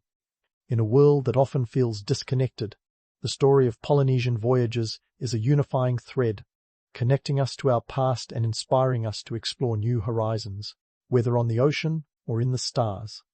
So, as you drift off to sleep tonight, let your mind wander through the open ocean, guided by the stars and the whispers of ancient navigators. Remember that the legacy of these wayfinders is more than just history. It's a living tradition, a beacon of cultural pride, and a testament to the boundless possibilities of human exploration. And who knows? Maybe the next time you find yourself lost, you'll look up at the stars and feel a little bit closer to those ancient mariners who charted paths across the world's largest ocean with nothing but nature as their guide. In the 18th century, the British Empire was like a teenager who just discovered a new video game, obsessed with expansion and hungry for more territory. This was a world where powdered wigs were all the rage, and the British Navy was the career choice if you were partial to adventure. An adventure often marinated in sea salt and rat droppings. Enter James Cook, a man who would become synonymous with exploration, though he started life in a far less glamorous setting. Born in 1728 in the small village of Marton in Yorkshire, Cook's early life was about as far from exotic as a rainy day in London. His father, a Scottish farm labourer, moved the family to the nearby village of Great Ayton, where young James spent his days tending livestock and dreaming of distant horizons, or at least as distant as his imagination could stretch. At the ripe old age of 16, Cook left his rural roots behind to apprentice as a shop boy in the bustling coastal town of Staithes. It was a time when the only thing more unpredictable than the sea was the economy, and Britain's economic landscape was a patchwork of opportunity and hardship. The burgeoning economy thrived on trade, but it was a cutthroat business, as unpredictable as the English weather. Cook's stint in retail was brief. He soon swapped the shop for ships, joining the merchant navy and learning the ropes, literally. By 1755, with war clouds looming over Europe, Cook jumped ship to the Royal Navy, a move that would change the course of his life and, quite possibly, the world. The Navy wasn't all cannons and glory, though. It was more like a floating city complete with its own cast of characters, including rats, lice, and an exclusive club called Scurvy, which had a membership fee of vitamin C deficiency. The British Navy was the superpower of its day, yet it was also a breeding ground for disease and a test of human endurance. Sailors of the time were issued a daily ration of 1 pound of bread, 1 pound of beef, and a gallon of beer. Yes, a gallon, because when your water supply doubles as a breeding ground for bacteria, beer seems like the safer choice. It was a harsh life, one where powdered wigs were the only nod to civilization amidst the chaos of life at sea. Cook quickly distinguished himself as a man of skill and ambition. By 1763, he was surveying the coasts of Newfoundland, a task that required precision and a brave heart, considering the icy waters and unpredictable weather. His meticulous maps would later prove invaluable, not just for navigation, but for the British Empire's expanding ambitions. But why were these explorations so essential? The answer lies in the intoxicating allure of trade and territory. Europe in the 18th century was a hotbed of political machinations, with powers like Spain, France, and Britain playing a high-stakes game of risk. New lands meant new resources, new trade routes, and, crucially, new opportunities to outmaneuver rivals. Of course, the romantic image of explorers bravely facing the unknown is only half the story. The reality involved long voyages and cramped conditions, meals that could double as biological experiments, and the constant threat of mutiny. Yet, despite these challenges, or perhaps because of them, exploration was seen as a noble pursuit, a chance to etch one's name into the annals of history.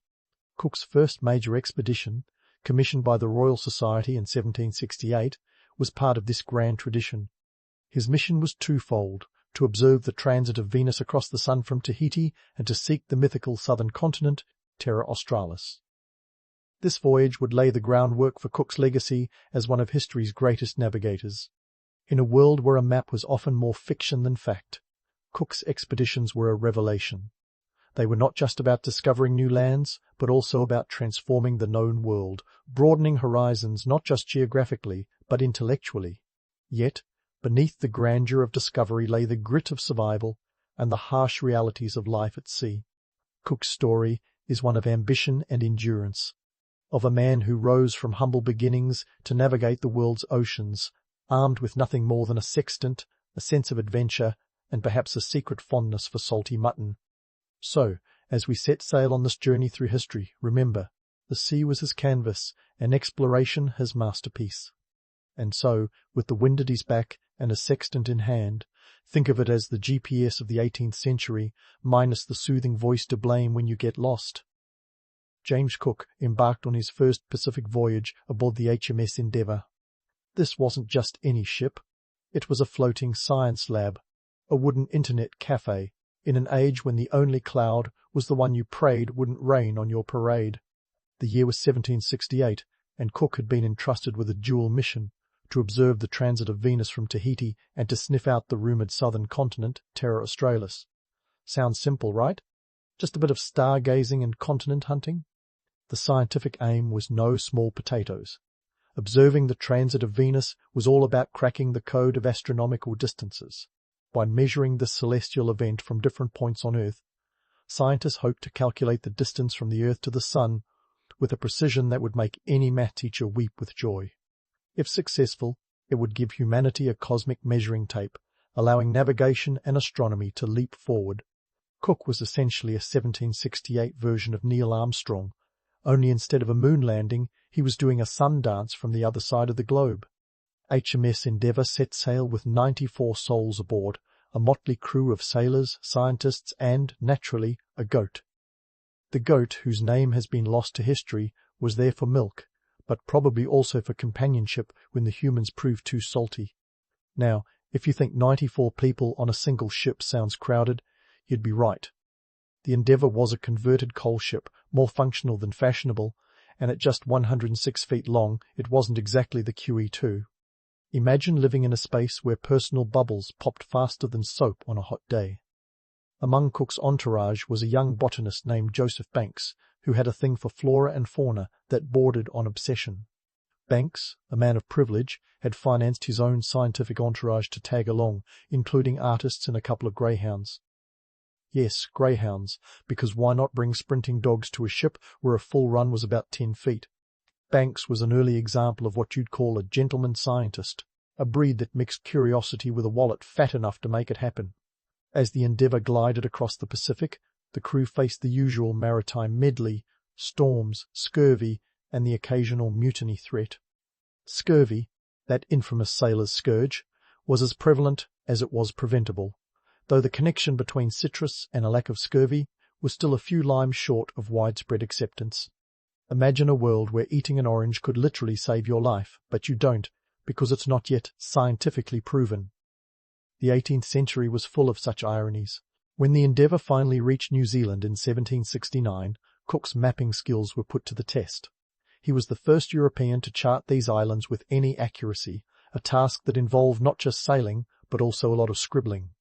Armed with pen and parchment, Cook mapped over 2,400 miles of coastline, turning New Zealand from a vague blob into something you could actually find on a map. His maps were so precise that they remained in use well into the 20th century, a testament to his skill and patience. Two qualities most of us lose after an hour in a traffic jam. And then there were the encounters with the indigenous Maori people. These interactions were a mix of curiosity, misunderstanding, and the occasional spear toss. Cook, ever the diplomat, managed to establish relatively peaceful relations, though not without incident. One humorous story involved a misunderstanding over a Maori ceremonial greeting, which involved touching noses, something the British were definitely not accustomed to. Imagine the awkwardness of a first-date handshake gone wrong, but with more at stake than just social embarrassment. Beyond New Zealand, the Endeavour sailed to the eastern coast of Australia, a land that Europeans had heard rumours of but never quite pinned down. Cook's landing at Botany Bay in 1770 marked the first European encounter with the east coast of Australia, a place teeming with kangaroos, exotic plants, and a climate that could fry an egg on your forehead. The name Botany Bay itself hints at Banks's excitement over the new plant species he discovered, a botanist's version of finding buried treasure, though less shiny and more leafy. As Cook charted the coast, navigating the Great Barrier Reef became a particularly harrowing adventure. The Endeavour ran aground on the reef, prompting a frantic effort to unload ballast and shore up the hull with a device known as a fothering sail. Sailor speak for a big, soggy band-aid. This episode illustrated the constant dance with danger that exploration entailed, where a single miscalculation could mean the end of the journey and, potentially, one's life. Despite the odds, Cook's first voyage was a resounding success, at least from a cartographic and scientific standpoint. He returned to England in 1771 with his maps, notes, and a newfound celebrity status. The real cost of the voyage, however, was multifaceted. Financially, the expedition was expensive, with costs running into thousands of pounds, a hefty sum for the time. Politically, it was a chess move in the broader game of European colonial expansion. Socially, it opened new chapters of engagement and often conflict with indigenous peoples. Cook's journey wasn't just an exploration of geography, it was a voyage into the unknown in every sense. It spotlighted the tension between discovery and exploitation, the allure of adventure, and the relentless drive of human curiosity. So as the Endeavour sailed back home, carrying tales of new lands and new peoples, it left a wake of questions that would ripple through history, questions about boundaries, both literal and moral, and about the price we pay in the name of progress. As Cook returned to England in 1771, leaving behind a trail of maps, notes, and a few bewildered kangaroos, the British Empire was already plotting its next move. The allure of the uncharted southern lands was too tempting to resist. Remember that old saying about curiosity killing the cat? Well, in the 18th century, curiosity was more likely to get you a royal commission and a ship full of salted meat. Enter Cook's second voyage, a daring expedition from 1775, aiming to explore further south than any European had dared or foolishly decided to venture. The Admiralty, with its eyes glinting like a kid in a candy store, was determined to get to the bottom of this terra australis business. Was there really a massive landmass huddled under the Antarctic chill, just waiting to be discovered and, conveniently, claimed? Spoiler alert, not quite. But hey, the journey was half the fun, right? So, with a new commission in hand, Cook set sail on the Resolution, a sturdier ship than the Endeavour, designed to handle the icy waters of the south like a pro. This time, Cook wasn't just armed with a sextant and a sense of adventure. He had a secret weapon against the scourge of scurvy, sauerkraut. Yes, that's right, sauerkraut, the fermented cabbage dish that's as divisive as pineapple on pizza. But in the 18th century, it was the cutting edge of nutritional science. James Lind had earlier demonstrated that citrus could prevent scurvy, but Cook thought he'd try a little culinary experiment. He ordered over 7,000 pounds of sauerkraut for the crew, and the sailors were practically arm-twisted into eating it. Cook, ever the sly fox, made sure the officers were seen eating it first, turning sour cabbage into a status symbol. And what do you know? The crew remained relatively scurvy-free, proving that sometimes the road to health is paved with questionable culinary choices. As the Resolution and its companion ship, the Adventure, drifted southward, Cook's crew faced the full brunt of the Antarctic's icy embrace. The ships crossed the Antarctic Circle on January 17, 1773, making Cook and his men the first Europeans to venture that far south. Think of it as the ultimate frosty road trip, minus the hot cocoa and heated seats. Instead, they had icebergs the size of small countries and temperatures that could freeze the nose off a brass monkey. The conditions were so harsh that even the penguins probably looked at them like they were nuts. Yet, amidst the frostbite and the soul-chilling winds, Cook was making history. His meticulous charting of the southern waters laid the groundwork for future exploration and shattered the myth of a massive southern continent. What he found instead were islands, ice, and the realization that the southern hemisphere was a lot icier than anyone back home in Britain had dared to imagine. But as Cook sailed through the frigid waters, the mission wasn't just about debunking myths. It was also a game of geopolitical chess. Every new piece of land discovered was a potential addition to the British Empire's sprawling collection, a chance to outmaneuver rivals like France and Spain. Now, while the Antarctic waters were more penguin than people, things got a bit more lively when Cook returned to the Pacific Islands. On this voyage, he revisited Tahiti and other Pacific gems, establishing a surprising camaraderie with the islanders. Unlike many European explorers who treated indigenous peoples like an annoying pop-up ad, Cook often approached these encounters with curiosity and respect. Of course, this didn't mean things were always hunky-dory. Cultural misunderstandings were inevitable, and Cook's voyages weren't free from conflict. But compared to the often brutal interactions of other explorers, Cook's approach was a breath of fresh sea air. In the Pacific, Cook was not just an explorer, but also a diplomat, navigating the complex social and political landscapes with as much care as he did the treacherous ocean currents. His ability to forge alliances and maintain peace was as vital to his success as his navigational prowess. In places like Tonga, he was even dubbed a chief, a title that may have inflated his ego, but also underscored the mutual respect that sometimes blossomed between the explorers and the islanders. By the time Cook returned to England in 1775, having circumnavigated the globe for a second time, he was a bona fide celebrity. The results of his second voyage were not just maps and charts, but also a deeper understanding of the Pacific region's peoples and cultures. Cook's findings challenged the European perception of the world and placed him at the forefront of the Age of Enlightenment's quest for knowledge. Yet, as his fame grew, so did the appetite for further exploration, driven by both scientific curiosity and the relentless engine of imperial ambition. Cook's second voyage was a masterclass in exploration, one that combined scientific inquiry with the gritty realities of life at sea. It was a journey that tested the limits of human endurance and expanded the boundaries of the known world. But it also laid bare the tensions inherent in exploration, the push and pull between discovery and exploitation, between the allure of the unknown and the stark realities of imperial expansion. As Cook prepared for what would be his final voyage, the stakes were higher than ever, and the lure of the uncharted was as powerful as the tides that had carried him so far. The curtain was about to rise on the next act of Cook's extraordinary life, But that's a story for another day. As Cook prepared for what would be his final voyage, the stakes were higher than ever, and the lure of the uncharted was as powerful as the tides that had carried him so far. With the ink barely dry on the maps from his second voyage, Cook was once again thrust into the sea-sprayed theatre of exploration in 1706. This time, the mission was to hunt down the fabled Northwest Passage, a maritime shortcut that promised to unite the Atlantic and Pacific Oceans like a cosmic zipper. If successful, it would revolutionize trade and make the British economy the envy of the globe. At least, that was the hope. The Admiralty, ever the ambitious puppet master, dispatched Cook and his crew aboard the HMS Resolution, with the HMS Discovery tagging along as the sidekick. Now, here's where the plot thickens. The Northwest Passage was as real as a unicorn for many at the time, a tantalizing myth that had led many explorers to icy doom. But Cook, ever the optimist, or perhaps just stubborn, embarked on this wild goose chase with the determination of a man who had never been properly introduced to frostbite.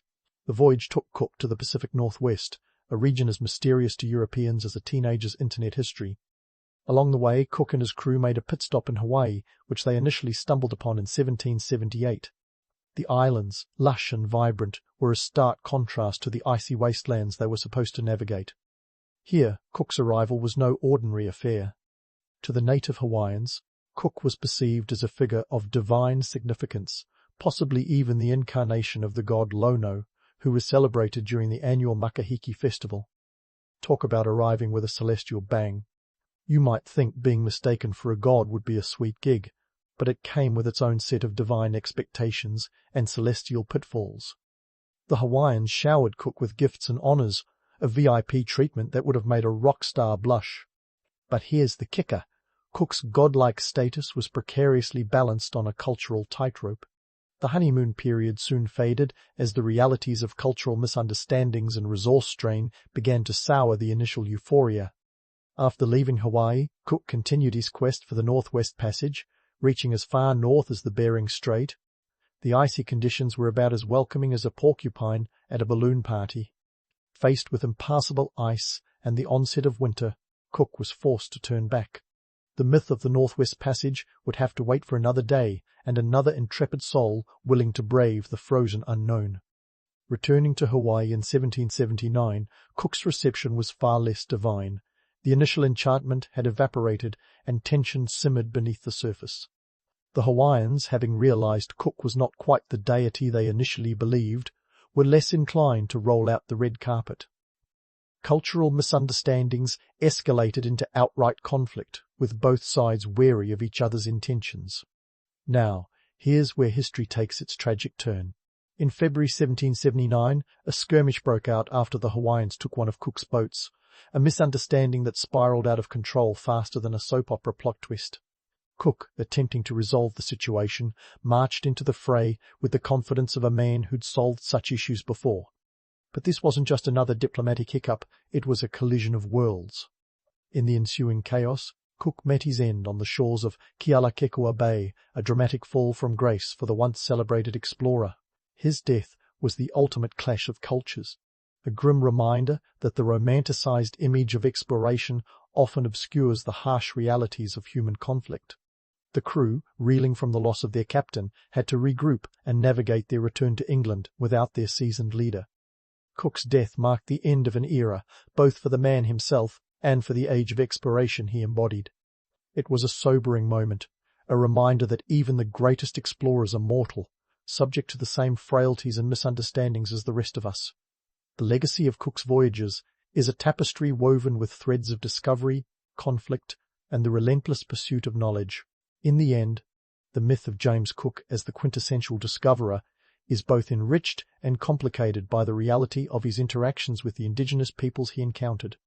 While his contributions to navigation and cartography were monumental, they were not without cost, both to himself and to the cultures that intersected with his voyages. As Cook's crew set sail for home, they carried with them not just the maps and charts of new lands, but also the weight of their captain's legacy, a legacy that would be debated, celebrated, and scrutinized for generations to come. As the curtain falls on Cook's final voyage, the stage is set for new chapters in the saga of exploration, where the lines between discovery and exploitation blur, and the quest for knowledge continues, ever driven by the tides of human curiosity and ambition. The stage is set, and the curtain falls, but the echoes of James Cook's voyages resonate through history like a ship's bell tolling over a misty sea. Cook's legacy is a mixed bag, much like a sailor's knapsack, filled with both treasures and troubles. His contributions to navigation and cartography were like the GPS upgrade of the 18th century, yet his encounters with indigenous cultures left a ripple effect that still stirs the waters today.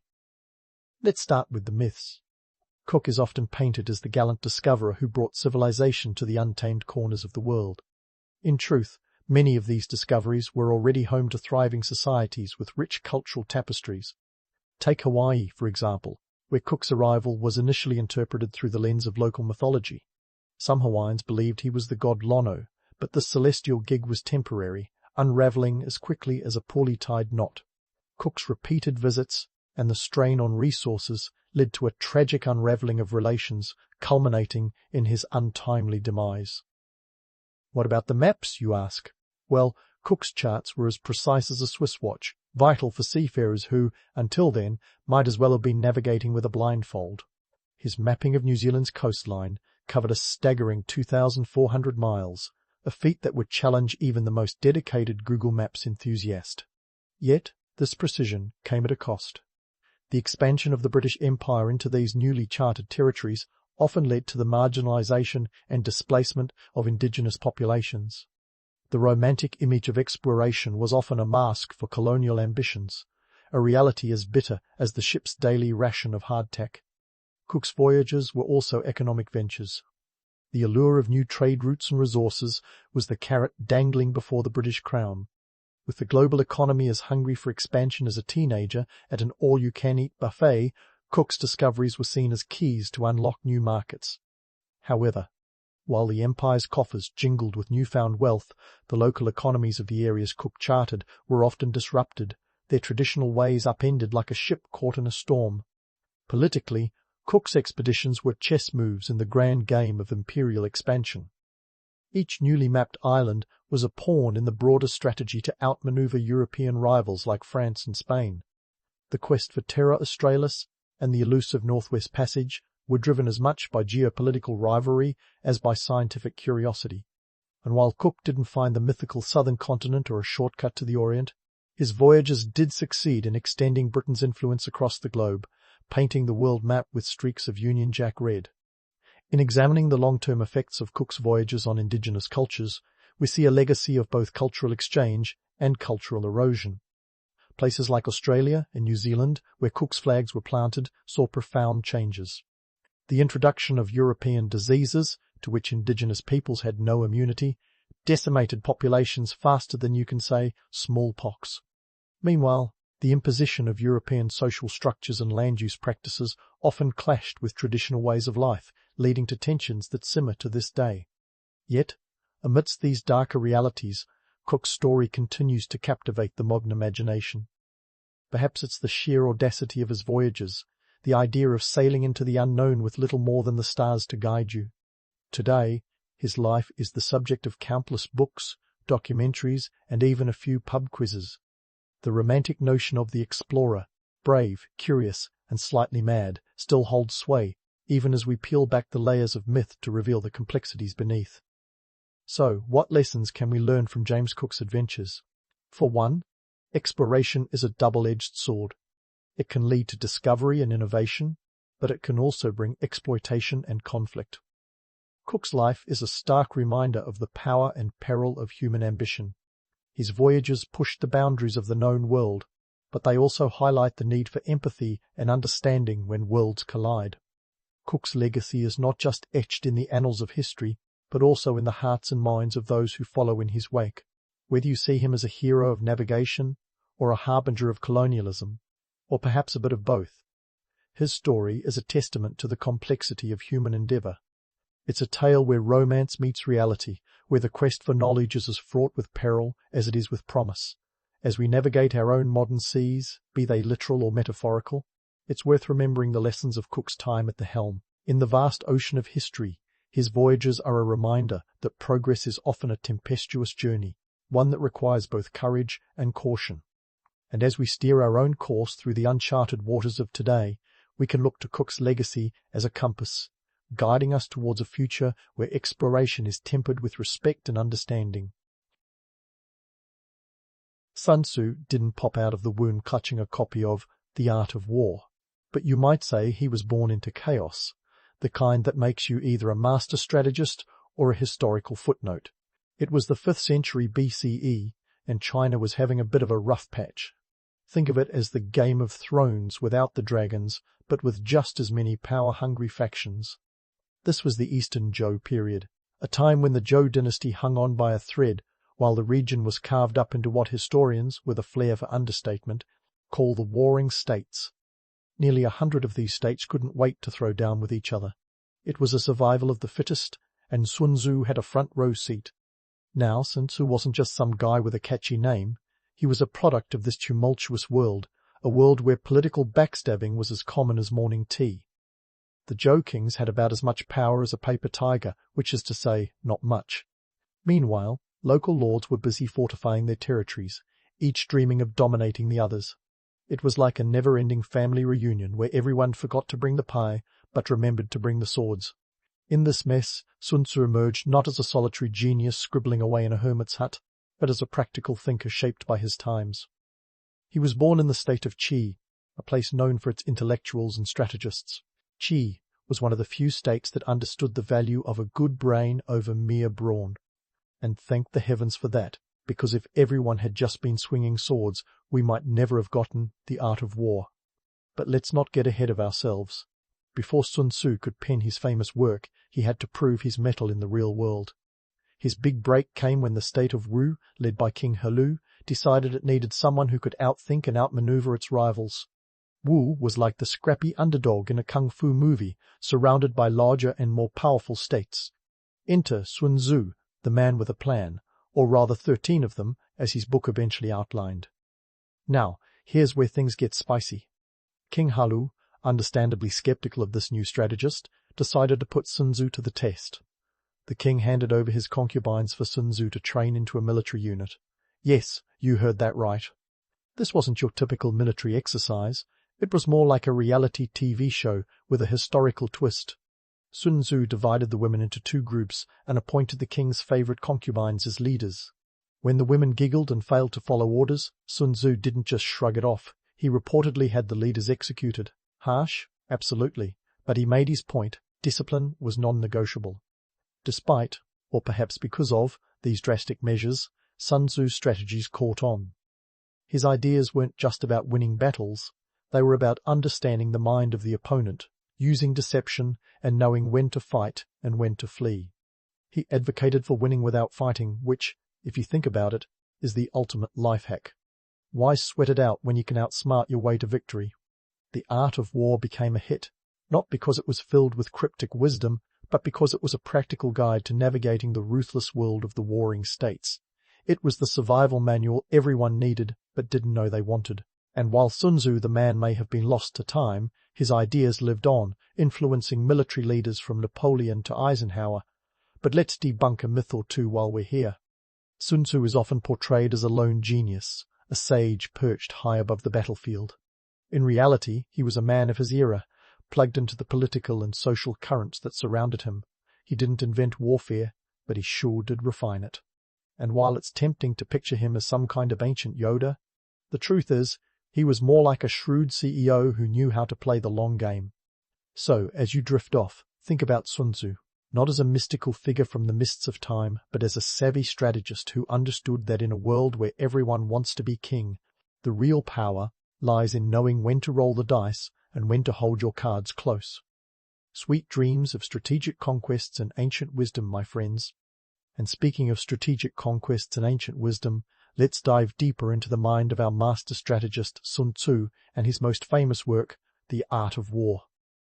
If you think this is just another dusty old book filled with cryptic proverbs, think again. Sun Tzu was more about practical wisdom than poetic mumbo-jumbo. He believed in winning battles with brains, not brawn, an idea that sounds like common sense today, but was revolutionary in his era of swords and shields. Take, for instance, the concept that the greatest victory is that which requires no battle.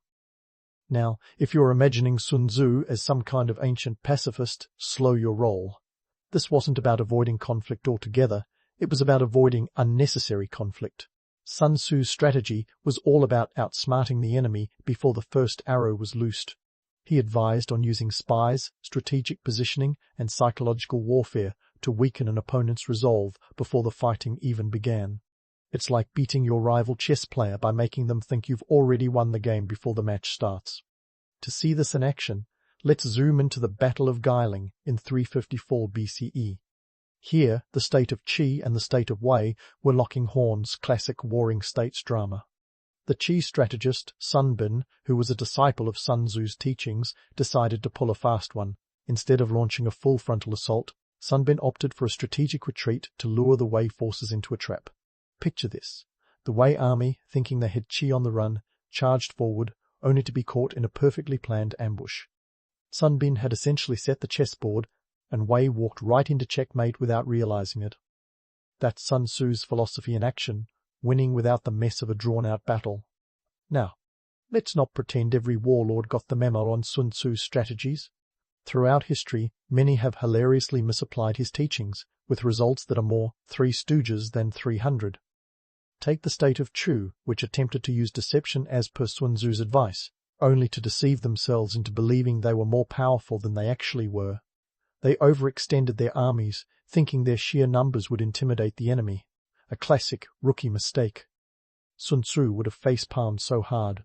Speaking of misapplication, let's fast forward to modern times, where the art of war has been co-opted by boardrooms and self-help shelves. Sure, Sun Tzu's principles can apply to corporate strategy, but the idea that you can run a Fortune 500 company the same way you command an army is a bit of a stretch. The whole win without fighting thing gets lost somewhere between PowerPoint presentations and water cooler gossip. It's like trying to use a battle axe to butter your toast. It's just not what it was designed for. But why stop there? Sun Tzu's strategies have also been twisted into self-help mantras for the overworked and overstressed. Subdue the enemy without fighting turns into achieve success without stress. Sounds great, right? Except, in real life, skipping the fight often means avoiding conflict resolution entirely, leaving a trail of unresolved issues that can't be fixed with a motivational poster. Back in Sun Tzu's day, such strategic finesse had tangible economic impacts. A well-planned campaign could mean the difference between prosperity and poverty for an entire state. Wars were costly, not just in lives but in resources. Armies devoured food, fuel, and funds faster than you can say supply chain issues. A drawn-out conflict could bankrupt a state, whereas a quick, decisive victory could fill the coffers and keep the citizens content, or at least off the ruler's back. So, when Sun Tzu waxed poetic about knowing when to fight and when to fold 'em, he wasn't just talking tactics, he was talking economics. Consider the state of Wu's rise to power under Sun Tzu's guidance. Wu was initially a minor player, but by employing Sun Tzu's strategies, they managed to punch way above their weight. They conserved resources by choosing battles strategically and investing in intelligence and espionage, rather than brute force. It was a masterclass in maximizing economic efficiency on the battlefield. Sun Tzu wasn't just about military might, he was about understanding the bigger picture. He knew that wars weren't won in the heat of battle, but in the cool calculations made before swords were drawn.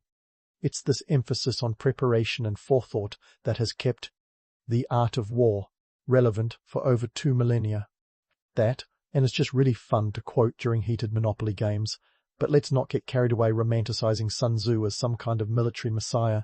He was a pragmatist, plain and simple.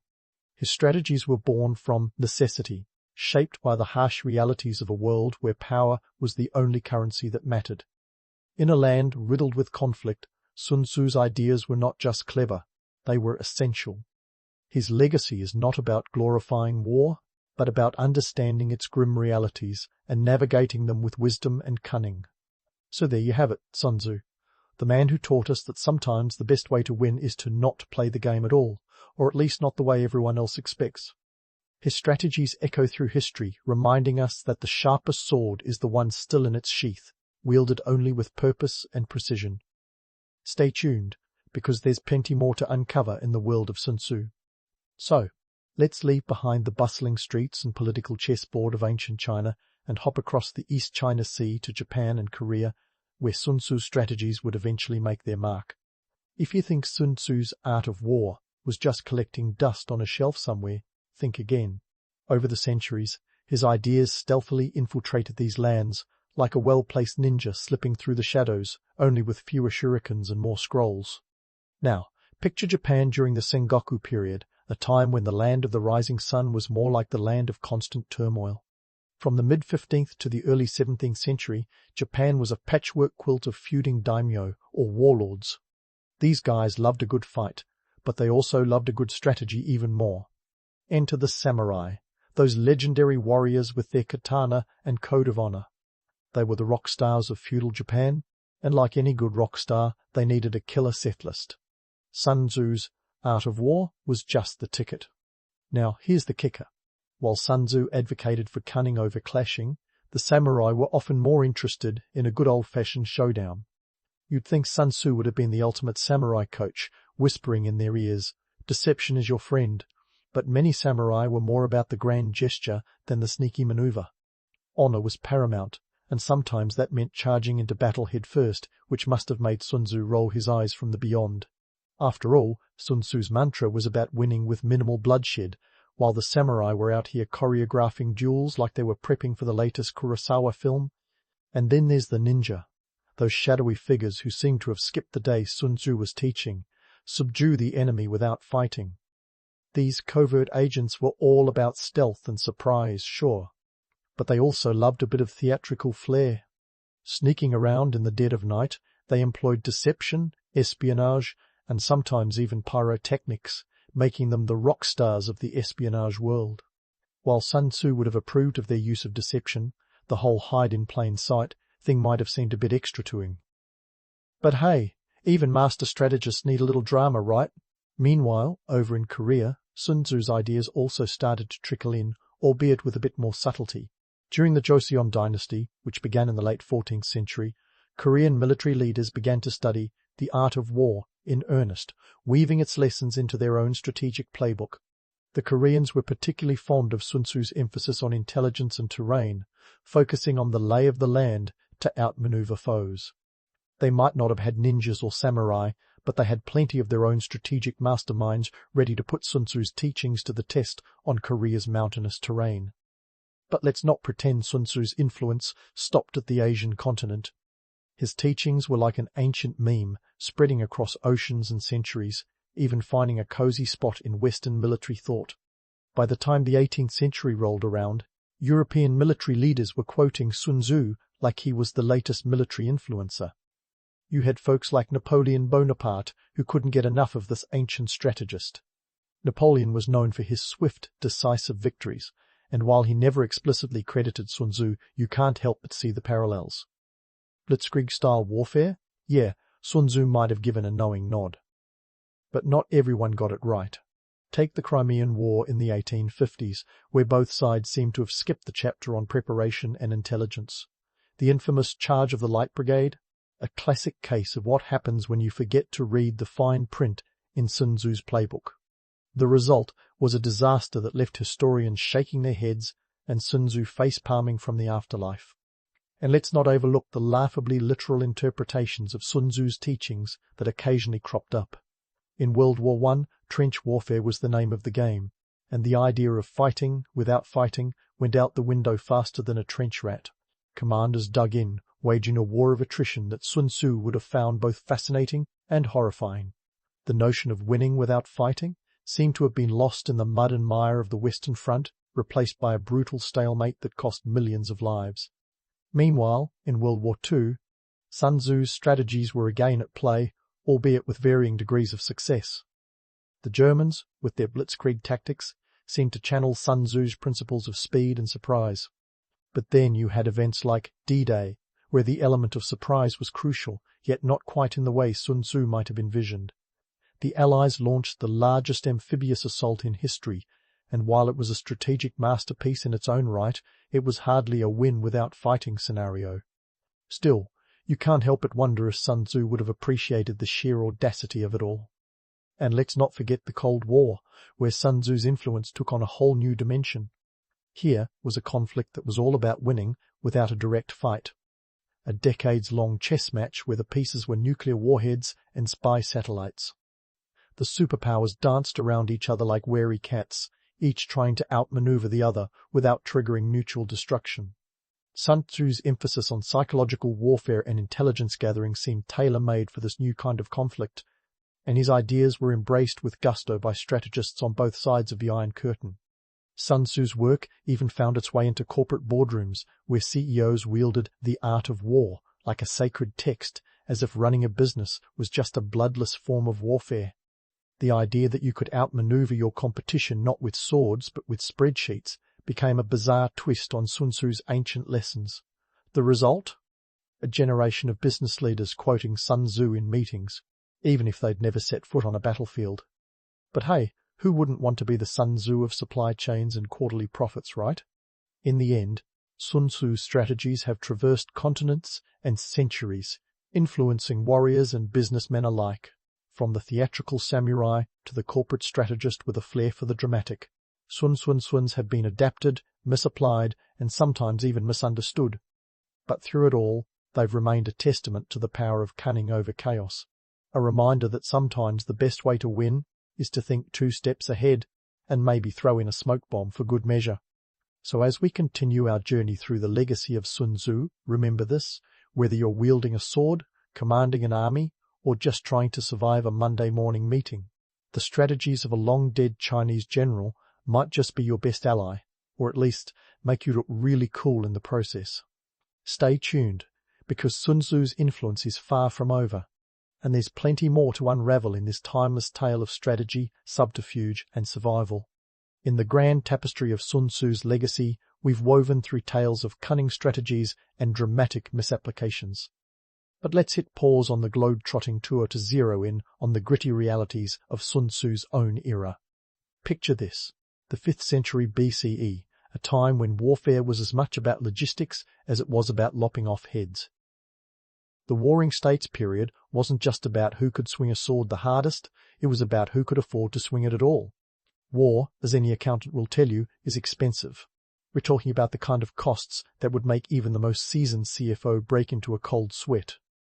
Armies in Sun Tzu's time weren't just a couple of dudes with pointy sticks. They were massive, complex machines that needed feeding, clothing, and arming.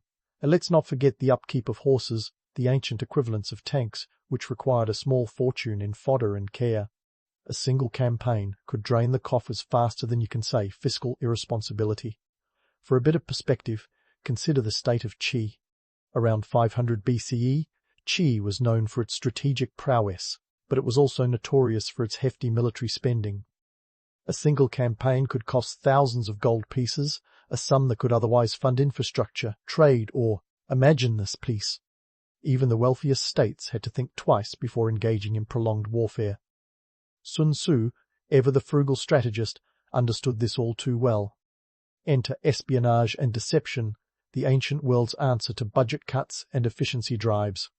Why throw away resources on a costly siege when you could slip a few coins into the right hands and achieve the same result? Sun Tzu advocated for these cost-effective strategies, emphasizing that the best way to win was to outthink rather than outspend your opponent. Spies became the unsung heroes of warfare, turning the tide of battles from the shadows. Now, let's talk about some of the espionage blunders that would have made even the most patient puppet master weep. Take the state of Chu, for example. In their attempt to imitate Sun Tzu's methods, they dispatched spies to gather intel on their rivals. But instead of the cloak-and-dagger finesse you'd expect, these spies were more Inspector Clouseau than James Bond. Their attempts were so botched that they often ended up providing more information than they gathered, leaving their employers scratching their heads and their enemies laughing all the way to victory. On the flip side, we had the legendary success stories, like that of the state of Wu under Sun Tzu's guidance. Wu cleverly deployed spies to sow discord within enemy ranks, leading to defections and chaos. This wasn't just about gathering intelligence, it was about shaping the very battlefield before a single sword was drawn. It was Sun Tzu's strategy in action. A little deception here, a dash of psychological warfare there, and suddenly you're the one calling the shots. But let's not romanticize it too much. Warfare, even the sneaky kind, was brutal and unglamorous. The idea of winning with minimal bloodshed is appealing, but the reality was often muddy, chaotic, and far from the clean victories depicted in legends. For every successful espionage operation, there were countless others that ended in betrayal, failure, or worse. Sun Tzu's strategies were pragmatic responses to the harsh economic and social conditions of his time, not foolproof solutions. The social fabric of the Warring States period was as tangled as a political drama. States were constantly jockeying for position, alliances shifted with the seasons, and trust was about as common as a snowstorm in July. In this environment, Sun Tzu's emphasis on understanding human nature and exploiting it was not just wise, it was essential. He knew that the hearts and minds of people were as crucial as swords and shields in determining the outcome of war. And speaking of hearts and minds, let's not forget the role of deception in shaping public perception. Sun Tzu's strategies extended beyond the battlefield to the court of public opinion. Propaganda, a tool as old as politics itself, was wielded to demoralize enemies and bolster one's own ranks. In an era where information was as valuable as gold, controlling the narrative was a powerful weapon. So, as we continue our journey through Sun Tzu's world, remember that his strategies were born out of necessity. They were responses to the economic, social, and political pressures of his time, not just clever tricks. Sun Tzu understood that war was not a game, but a grim reality that required cunning and resourcefulness.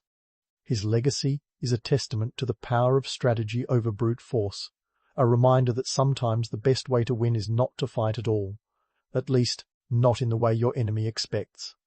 And as we delve deeper into the intricacies of Sun Tzu's teachings, keep in mind that his influence is far from over. In the next part of our journey, we'll explore how his ideas continued to shape history, from the battlefields of ancient China to the modern boardrooms of today. So stay tuned, because the story of Sun Tzu is one of timeless strategy, enduring wisdom, and the eternal dance between power and prudence. As our tale of Sun Tzu winds down, let's fast forward to the modern world, where his wisdom has been repurposed, reimagined, and, let's be honest, occasionally butchered by those trying to wield ancient strategies in decidedly non-ancient contexts. If Sun Tzu knew his art of war would one day be a staple on MBA syllabi and a go-to for motivational speakers, he might have raised an eyebrow, or at least cracked a wry smile. Take the business world, for instance, where Sun Tzu's teachings are brandished like a corporate Excalibur. CEOs quote him in boardrooms like they're delivering Shakespeare at the Globe, convinced that a few ancient Chinese proverbs will transform their quarterly reports into gold. Yet, if you think about it, comparing a hostile takeover to a military siege is like equating a water balloon fight to the Battle of Thermopylae. Sure, both involve strategy and a bit of splash, but I'm not sure Sun Tzu intended his insights on espionage and psychological warfare to be applied to office politics and quarterly earnings. Remember the line about winning without fighting? In business, this often gets twisted into outsource your problems and hope for the best, which is not quite the same thing. I've yet to see a company achieve a market monopoly by tricking competitors into thinking the CEO has already won the game over a round of golf. But hey, who wouldn't want to be the Sun Tzu of supply chains, wielding spreadsheets like swords and using PowerPoint as a shield? It's a romantic notion, even if it's more suited to the realm of Silicon Valley daydreams than actual battlefield tactics. And it's not just the suits in skyscrapers who've taken Sun Tzu's teachings for a spin. In sports, coaches invoke the art of war, as if channeling Sun Tzu will help them win the Super Bowl or clinch an Olympic gold. Granted, there's something compelling about the idea that a playbook can be a war manual with quarterbacks and point guards as modern-day generals. But let's be real, executing a perfect half-court press is a far cry from outmaneuvering a rival state on the battlefield. Sun Tzu might appreciate the metaphor, but he'd probably advise against confusing a Sunday night game with a life-or-death siege.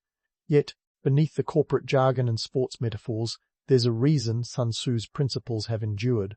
Strip away the business suits and sporting gear, and you're left with timeless truths about human nature and conflict. Sun Tzu knew that understanding your opponent, whether in the boardroom or on the battlefield, is key to success. It's a lesson as relevant today as it was in the war-torn landscapes of ancient China. Deception, intelligence, and foresight. These aren't just buzzwords, they're the building blocks of any successful strategy. Consider the Cold War, a period where Sun Tzu's ideas found a new lease on life. Here was a conflict defined not by direct confrontation, but by a delicate dance of diplomacy, espionage, and psychological warfare. The superpowers weren't hurling swords at each other, they were engaged in a high-stakes game of chess, where a single miscalculation could tip the scales toward disaster. Sun Tzu's emphasis on winning without fighting was never more relevant, as the world teetered on the brink of nuclear annihilation.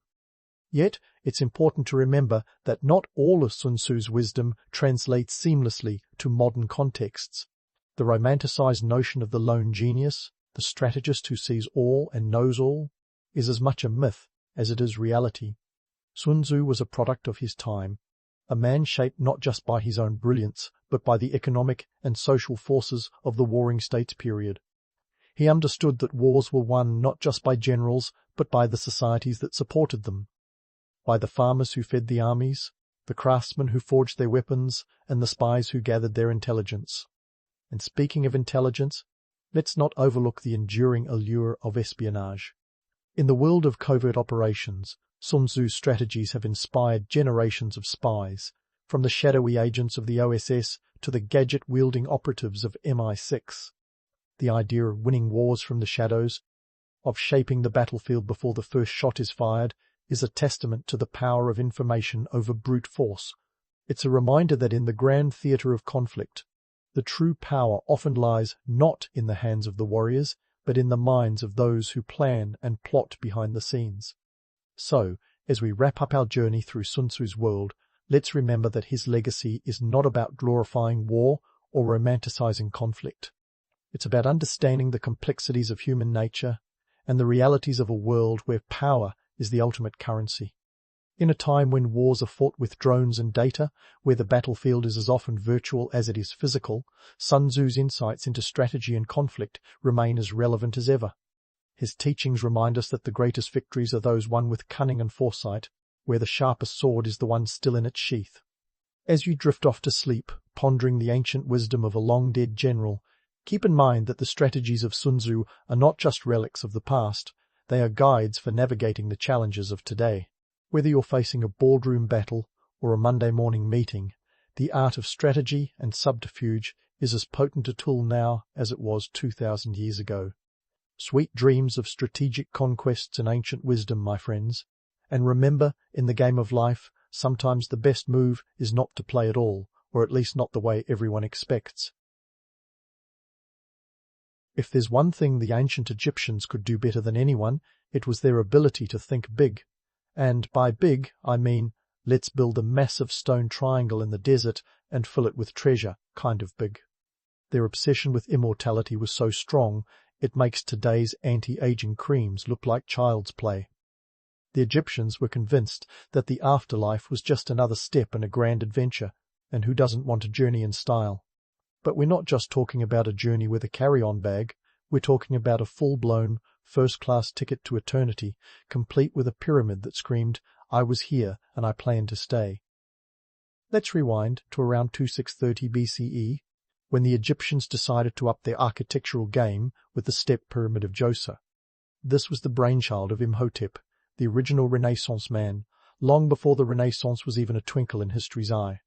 Imhotep was architect, priest, and healer rolled into one, kind of like if Leonardo da Vinci had a side hustle as a spiritual guru.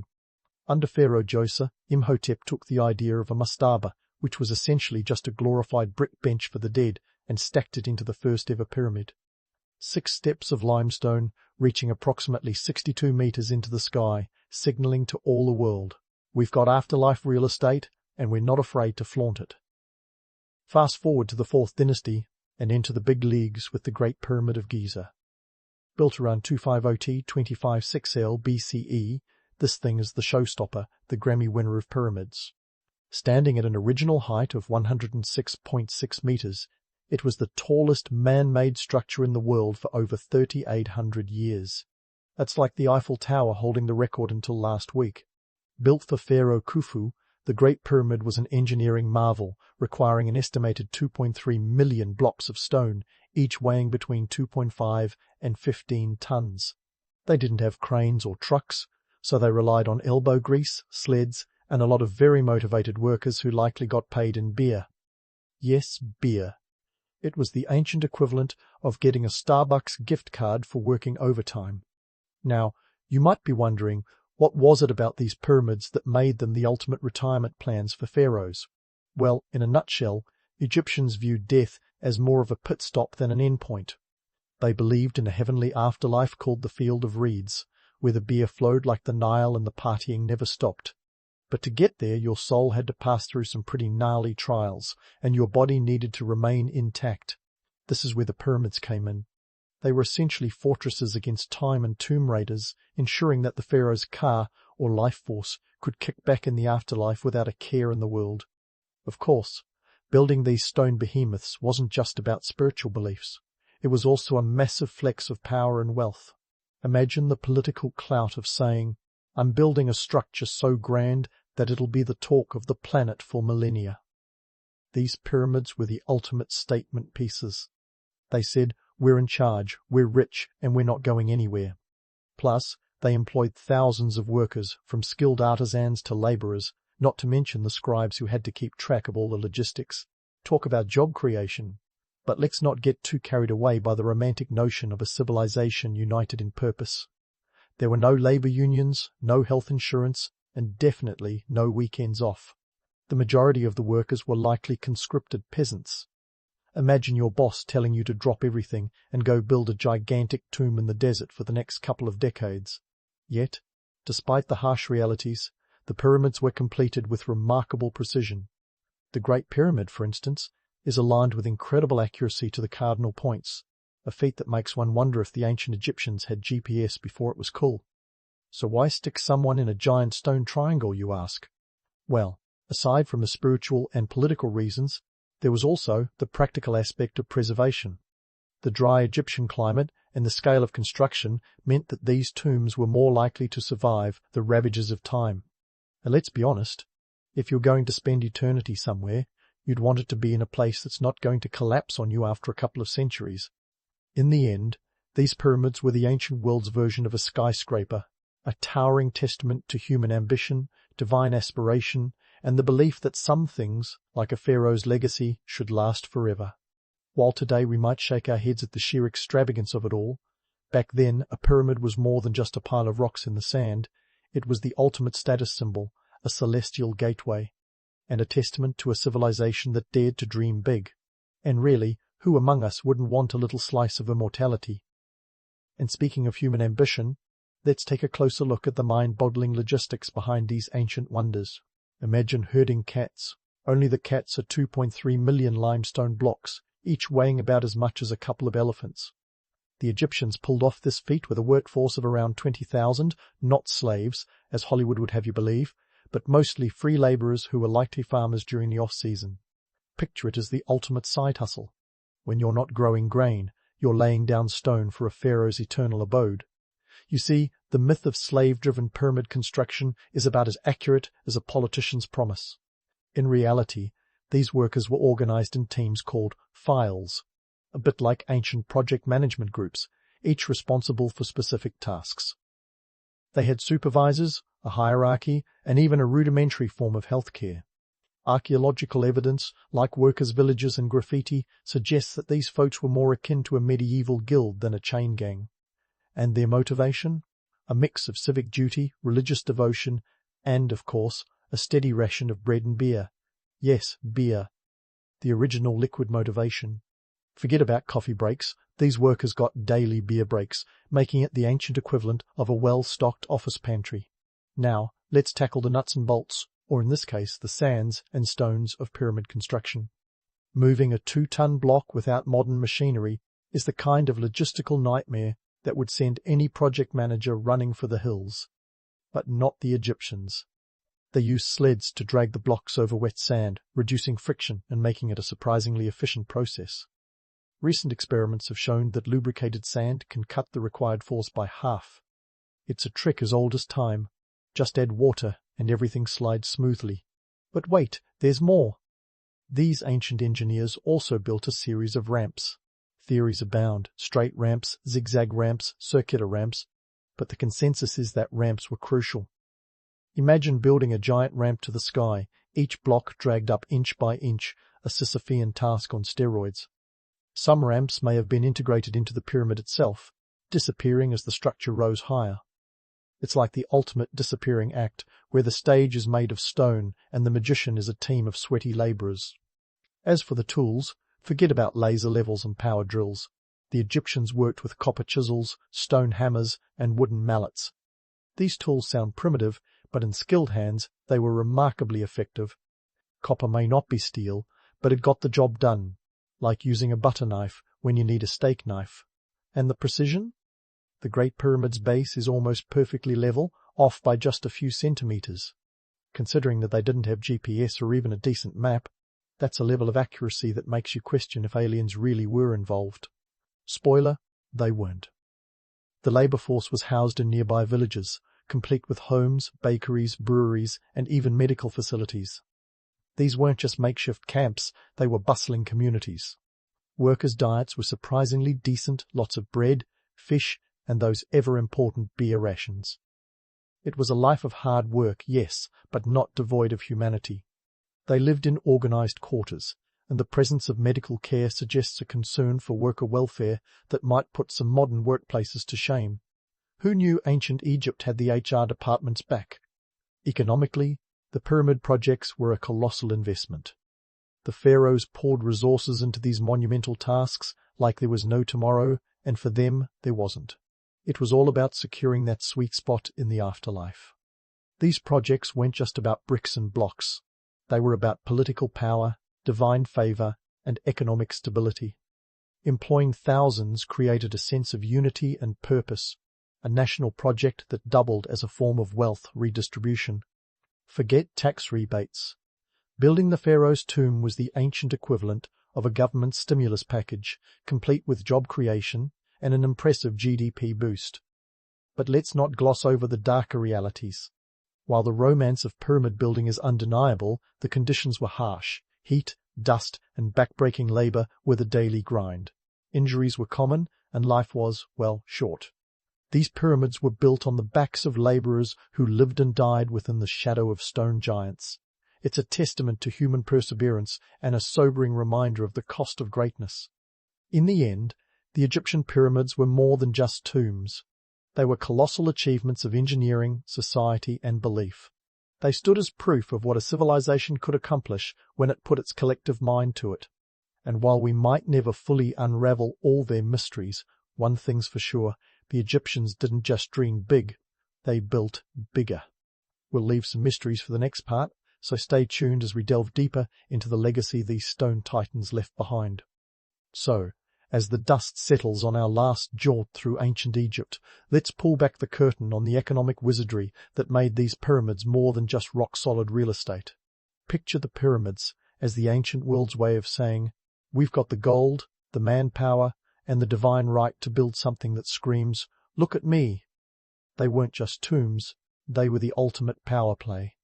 The original skyscrapers that doubled as billboards for the pharaoh's awesomeness. First off, let's talk about the moolah. Building a pyramid wasn't just expensive, it was opulent enough to make modern hedge funds look like piggy banks. The Great Pyramid, for instance, might have cost the equivalent of billions today. The cost wasn't just in stone and labour, it was in the sheer logistical nightmare of sourcing and transporting materials from all over Egypt. Limestone, granite and basalt didn't just magically appear at Giza. No, they were quarried, floated down the Nile, and hauled to the site, all without the luxury of fossil fuels or cranes. Talk about a fuel-efficient operation. But why spend all this dough? Well, in ancient Egypt, a pyramid was like a pharaoh's LinkedIn profile. It showcased their power and ensured they were remembered long after their earthly LinkedIn connections had expired. Pyramids were the ultimate flex, a way for pharaohs to demonstrate their divine connection and solidify their status as gods on earth. They were saying, hey, I'm not just a king, I'm a king who can mobilize a workforce of thousands and build something that'll still be standing when your children's children are trying to figure out how I did it. Now, where did all these resources come from? Egypt's economy was largely agrarian, but it wasn't just about farming the Nile's fertile banks. It was about leveraging every available resource to create a network of trade that stretched across the ancient world. From Nubia came gold, the bling that made Egypt shine brighter than a magpie's nest. Lebanon sent cedar wood, a luxury item as coveted as the latest smartphone. And let's not forget the copper from Sinai, the lifeblood of an empire that needed tools to carve its future. Literally, the political clout involved in pyramid building was another beast altogether. Imagine a leader today trying to funnel a nation's GDP into a single project. The pharaohs could do it because they were seen as gods incarnate. When you have divine status, you don't just get to ask, you get to command. The pyramids were as much about politics as they were about religion. They were the pharaoh's way of saying, I'm in charge, I control the resources, and I can make miracles happen. Just look at that giant stone triangle. On the flip side, these enormous projects had a democratizing effect, if you consider conscripted labor democratic. They brought together people from all walks of life, creating a temporary melting pot where a peasant might rub shoulders with a skilled artisan, both of them sweating under the same unforgiving sun. The labor force was a microcosm of Egyptian society, albeit one that wasn't exactly volunteering for the gig. Yet these projects united them under a common cause, boosting the economy and spreading wealth, or at least beer, in a way that kept everyone invested in the pharaoh's success. Despite the grandeur, let's not forget the gritty realities. Building a pyramid wasn't a glamorous job, not by a long shot. Workers faced blistering heat, manual labor that today would involve an OSHA violation or 10, and a life expectancy that didn't exactly promise a retirement plan. Injuries were par for the course, and the medical care, while advanced for its time, was more about survival than comfort. Yet for many, working on a pyramid was a way to connect with something greater, a national project that promised spiritual rewards in the afterlife. Speaking of spiritual rewards, let's debunk another myth. These pyramids weren't built by slaves. Sorry, Hollywood, but your portrayal of slaves toiling under the whip while building pyramids is more fiction than fact.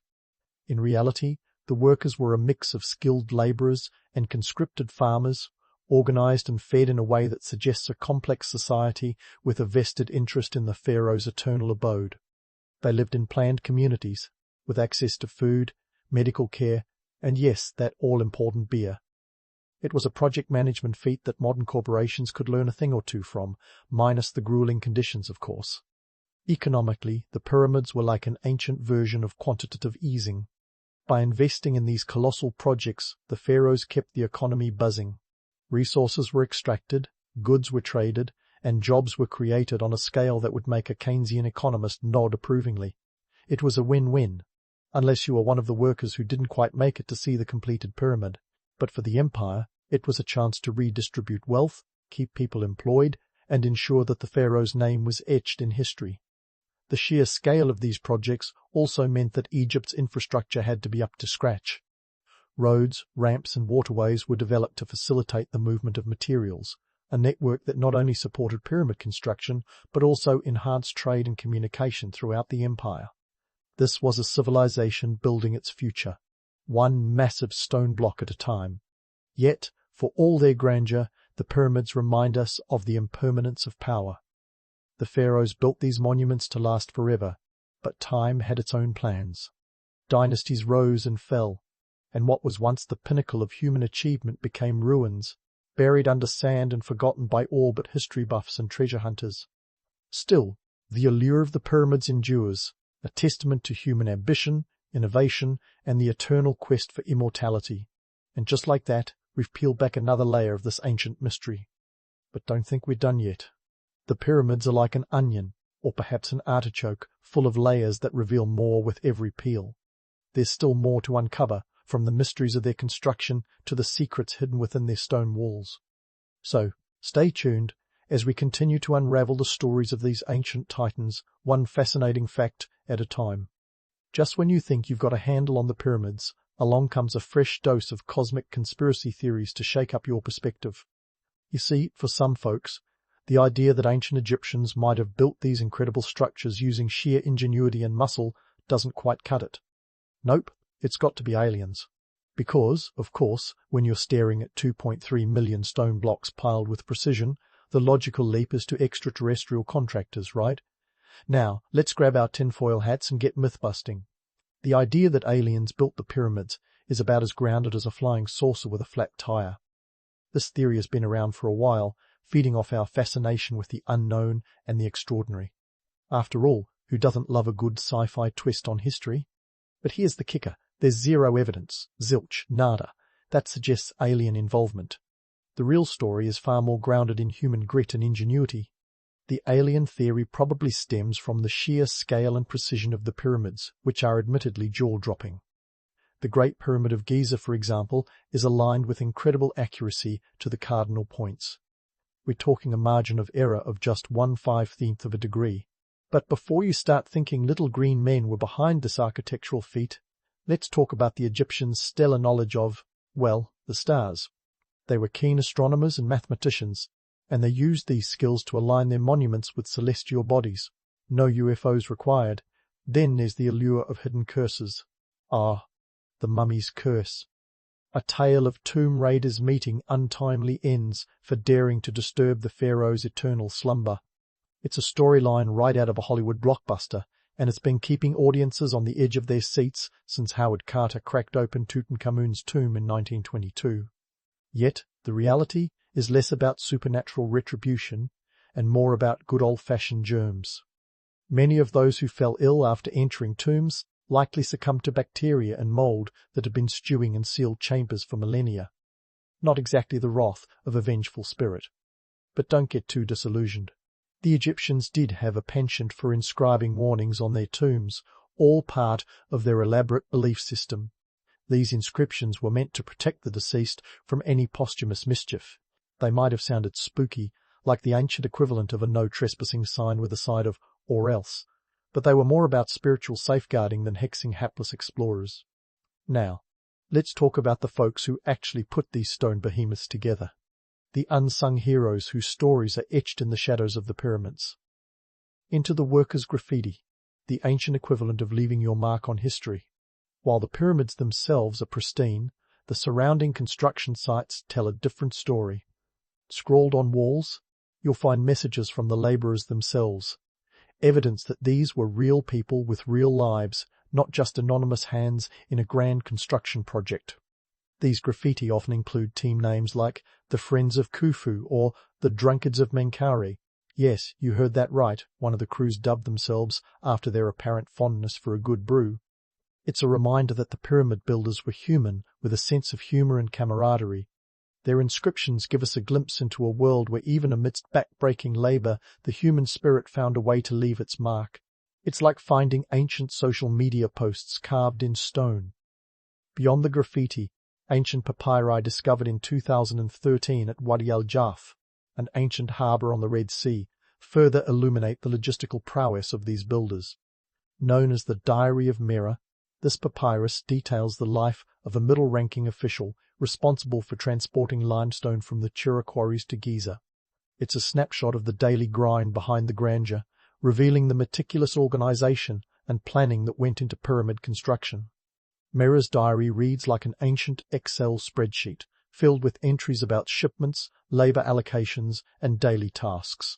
A testament to the Egyptians' project management skills long before the advent of Gantt charts. The workers' quarters nearby were surprisingly sophisticated. These weren't ramshackle hovels, but organised settlements complete with bakeries, breweries, and medical facilities. The diet of the builders was hearty, with evidence of bread, meat, and fish supplemented by those all-important beer rations. It's a far cry from the popular image of slaves toiling under a merciless sun. Instead, these were well-fed teams, incentivized to see the project through. This brings us to another myth, the notion of slave labor. While slavery did exist in ancient Egypt, the construction of the pyramids doesn't seem to have relied on it. Instead, the workforce was mainly composed of skilled laborers and conscripted farmers who worked seasonally. The archaeological evidence suggests these workers were organized and lived in a structured community which provided them with a sense of purpose and belonging. It was a labor force driven by a mix of civic duty, religious devotion, and the tangible rewards of food and camaraderie. Speaking of camaraderie, the workers' graffiti and papyri also hint at the social dynamics of pyramid building.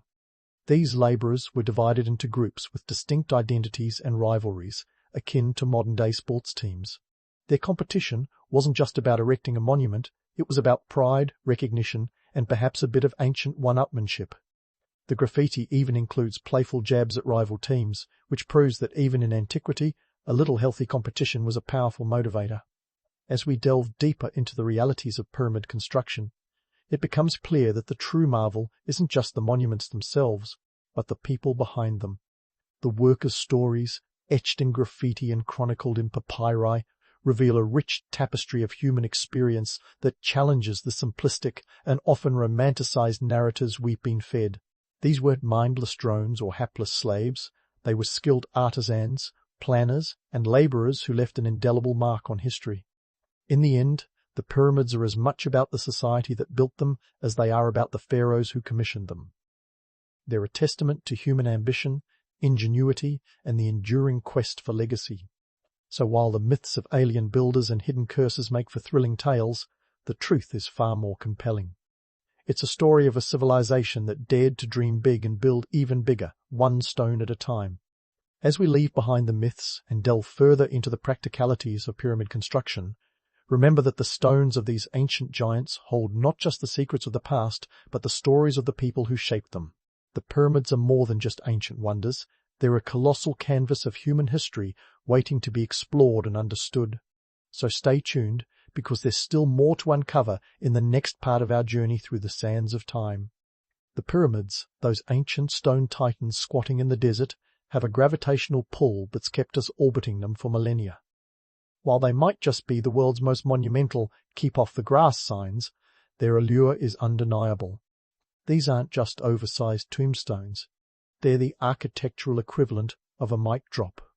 Each block is a testament to human ambition, a symbol of eternity that shouts, "We were here, and we meant business." Fast forward a few thousand years, and the fascination with these pyramids hasn't waned, it's only grown stronger. Like a fine wine, or a dubious conspiracy theory. They're the ultimate paradox, both ancient and timeless, mysterious yet tangible. For modern architects and engineers, the pyramids are the holy grail of construction feats, a reminder that sometimes the old ways are the best ways, unless you count sacrificing your workforce's spinal health. Their design, so simple yet so complex, has inspired everything from skyscrapers to the pyramid stage at Glastonbury. Even Las Vegas, where subtlety goes to die, has a Luxor hotel modelled after these ancient wonders. It's as if humanity just can't resist the urge to recreate what was already perfect, a testament to our persistent, if misguided, belief that bigger is always better. Yet, while the pyramids stand as enduring symbols of human achievement, they're also a mirror reflecting our eternal quest for significance. We see in them a reflection of our desires to be remembered, to leave a mark, to defy the ravages of time. And here's the kicker. While we're busy projecting our modern-day insecurities onto them, the pyramids just sit there, unbothered, as if to say, "Take your time, we're not going anywhere." The cultural impact of these grand constructs is immense. For starters, they've been the backdrop to countless movies, books, and conspiracy theories. They've been plundered by treasure hunters and studied by archaeologists, each group trying to unlock their secrets with varying degrees of success. And let's not forget the role they play in Egypt's tourism industry. Those pyramids are the ultimate travel influencers, drawing millions of tourists eager to snap selfies with the Sphinx photobombing in the background. But here's where things get interesting. For all their grandeur, the pyramids also spark a healthy dose of skepticism. How did they really do it? Were there lost technologies, forgotten techniques, or possibly even the odd alien intervention? The absence of definitive answers keeps the myth-making machine well-oiled and churning, blending facts with fiction in a way that keeps us perpetually intrigued. And there's another layer to this saga, our modern attempts to emulate the ancients. In 1978, a Japanese team attempted to build a smaller pyramid using ancient methods. Spoiler alert, it didn't go well. Without the advanced knowledge of their Egyptian predecessors, they struggled, ultimately resorting to modern machinery to finish the job. It's a humbling reminder that while we might have smartphones and space travel, there are still things the ancients knew that we can't quite replicate. Economically, the pyramids continue to be a cash cow for Egypt, pulling in billions annually in tourism revenue. They're the ultimate long-term investment, proof that a little upfront cost can pay dividends for millennia. And let's face it, in a world where most things are built to last as long as a phone contract, that kind of longevity is practically unheard of. The pyramids are the original sustainable architecture, outlasting not just their creators, but entire civilizations. Yet, amid the grandeur and the glory, there's a stark reality. As much as we idolize the pyramids, they also remind us of the costs of such ambition. The laborers who toiled under the sun, the architects who orchestrated the grand designs, they're all part of a story often overshadowed by the sheer scale of the monuments.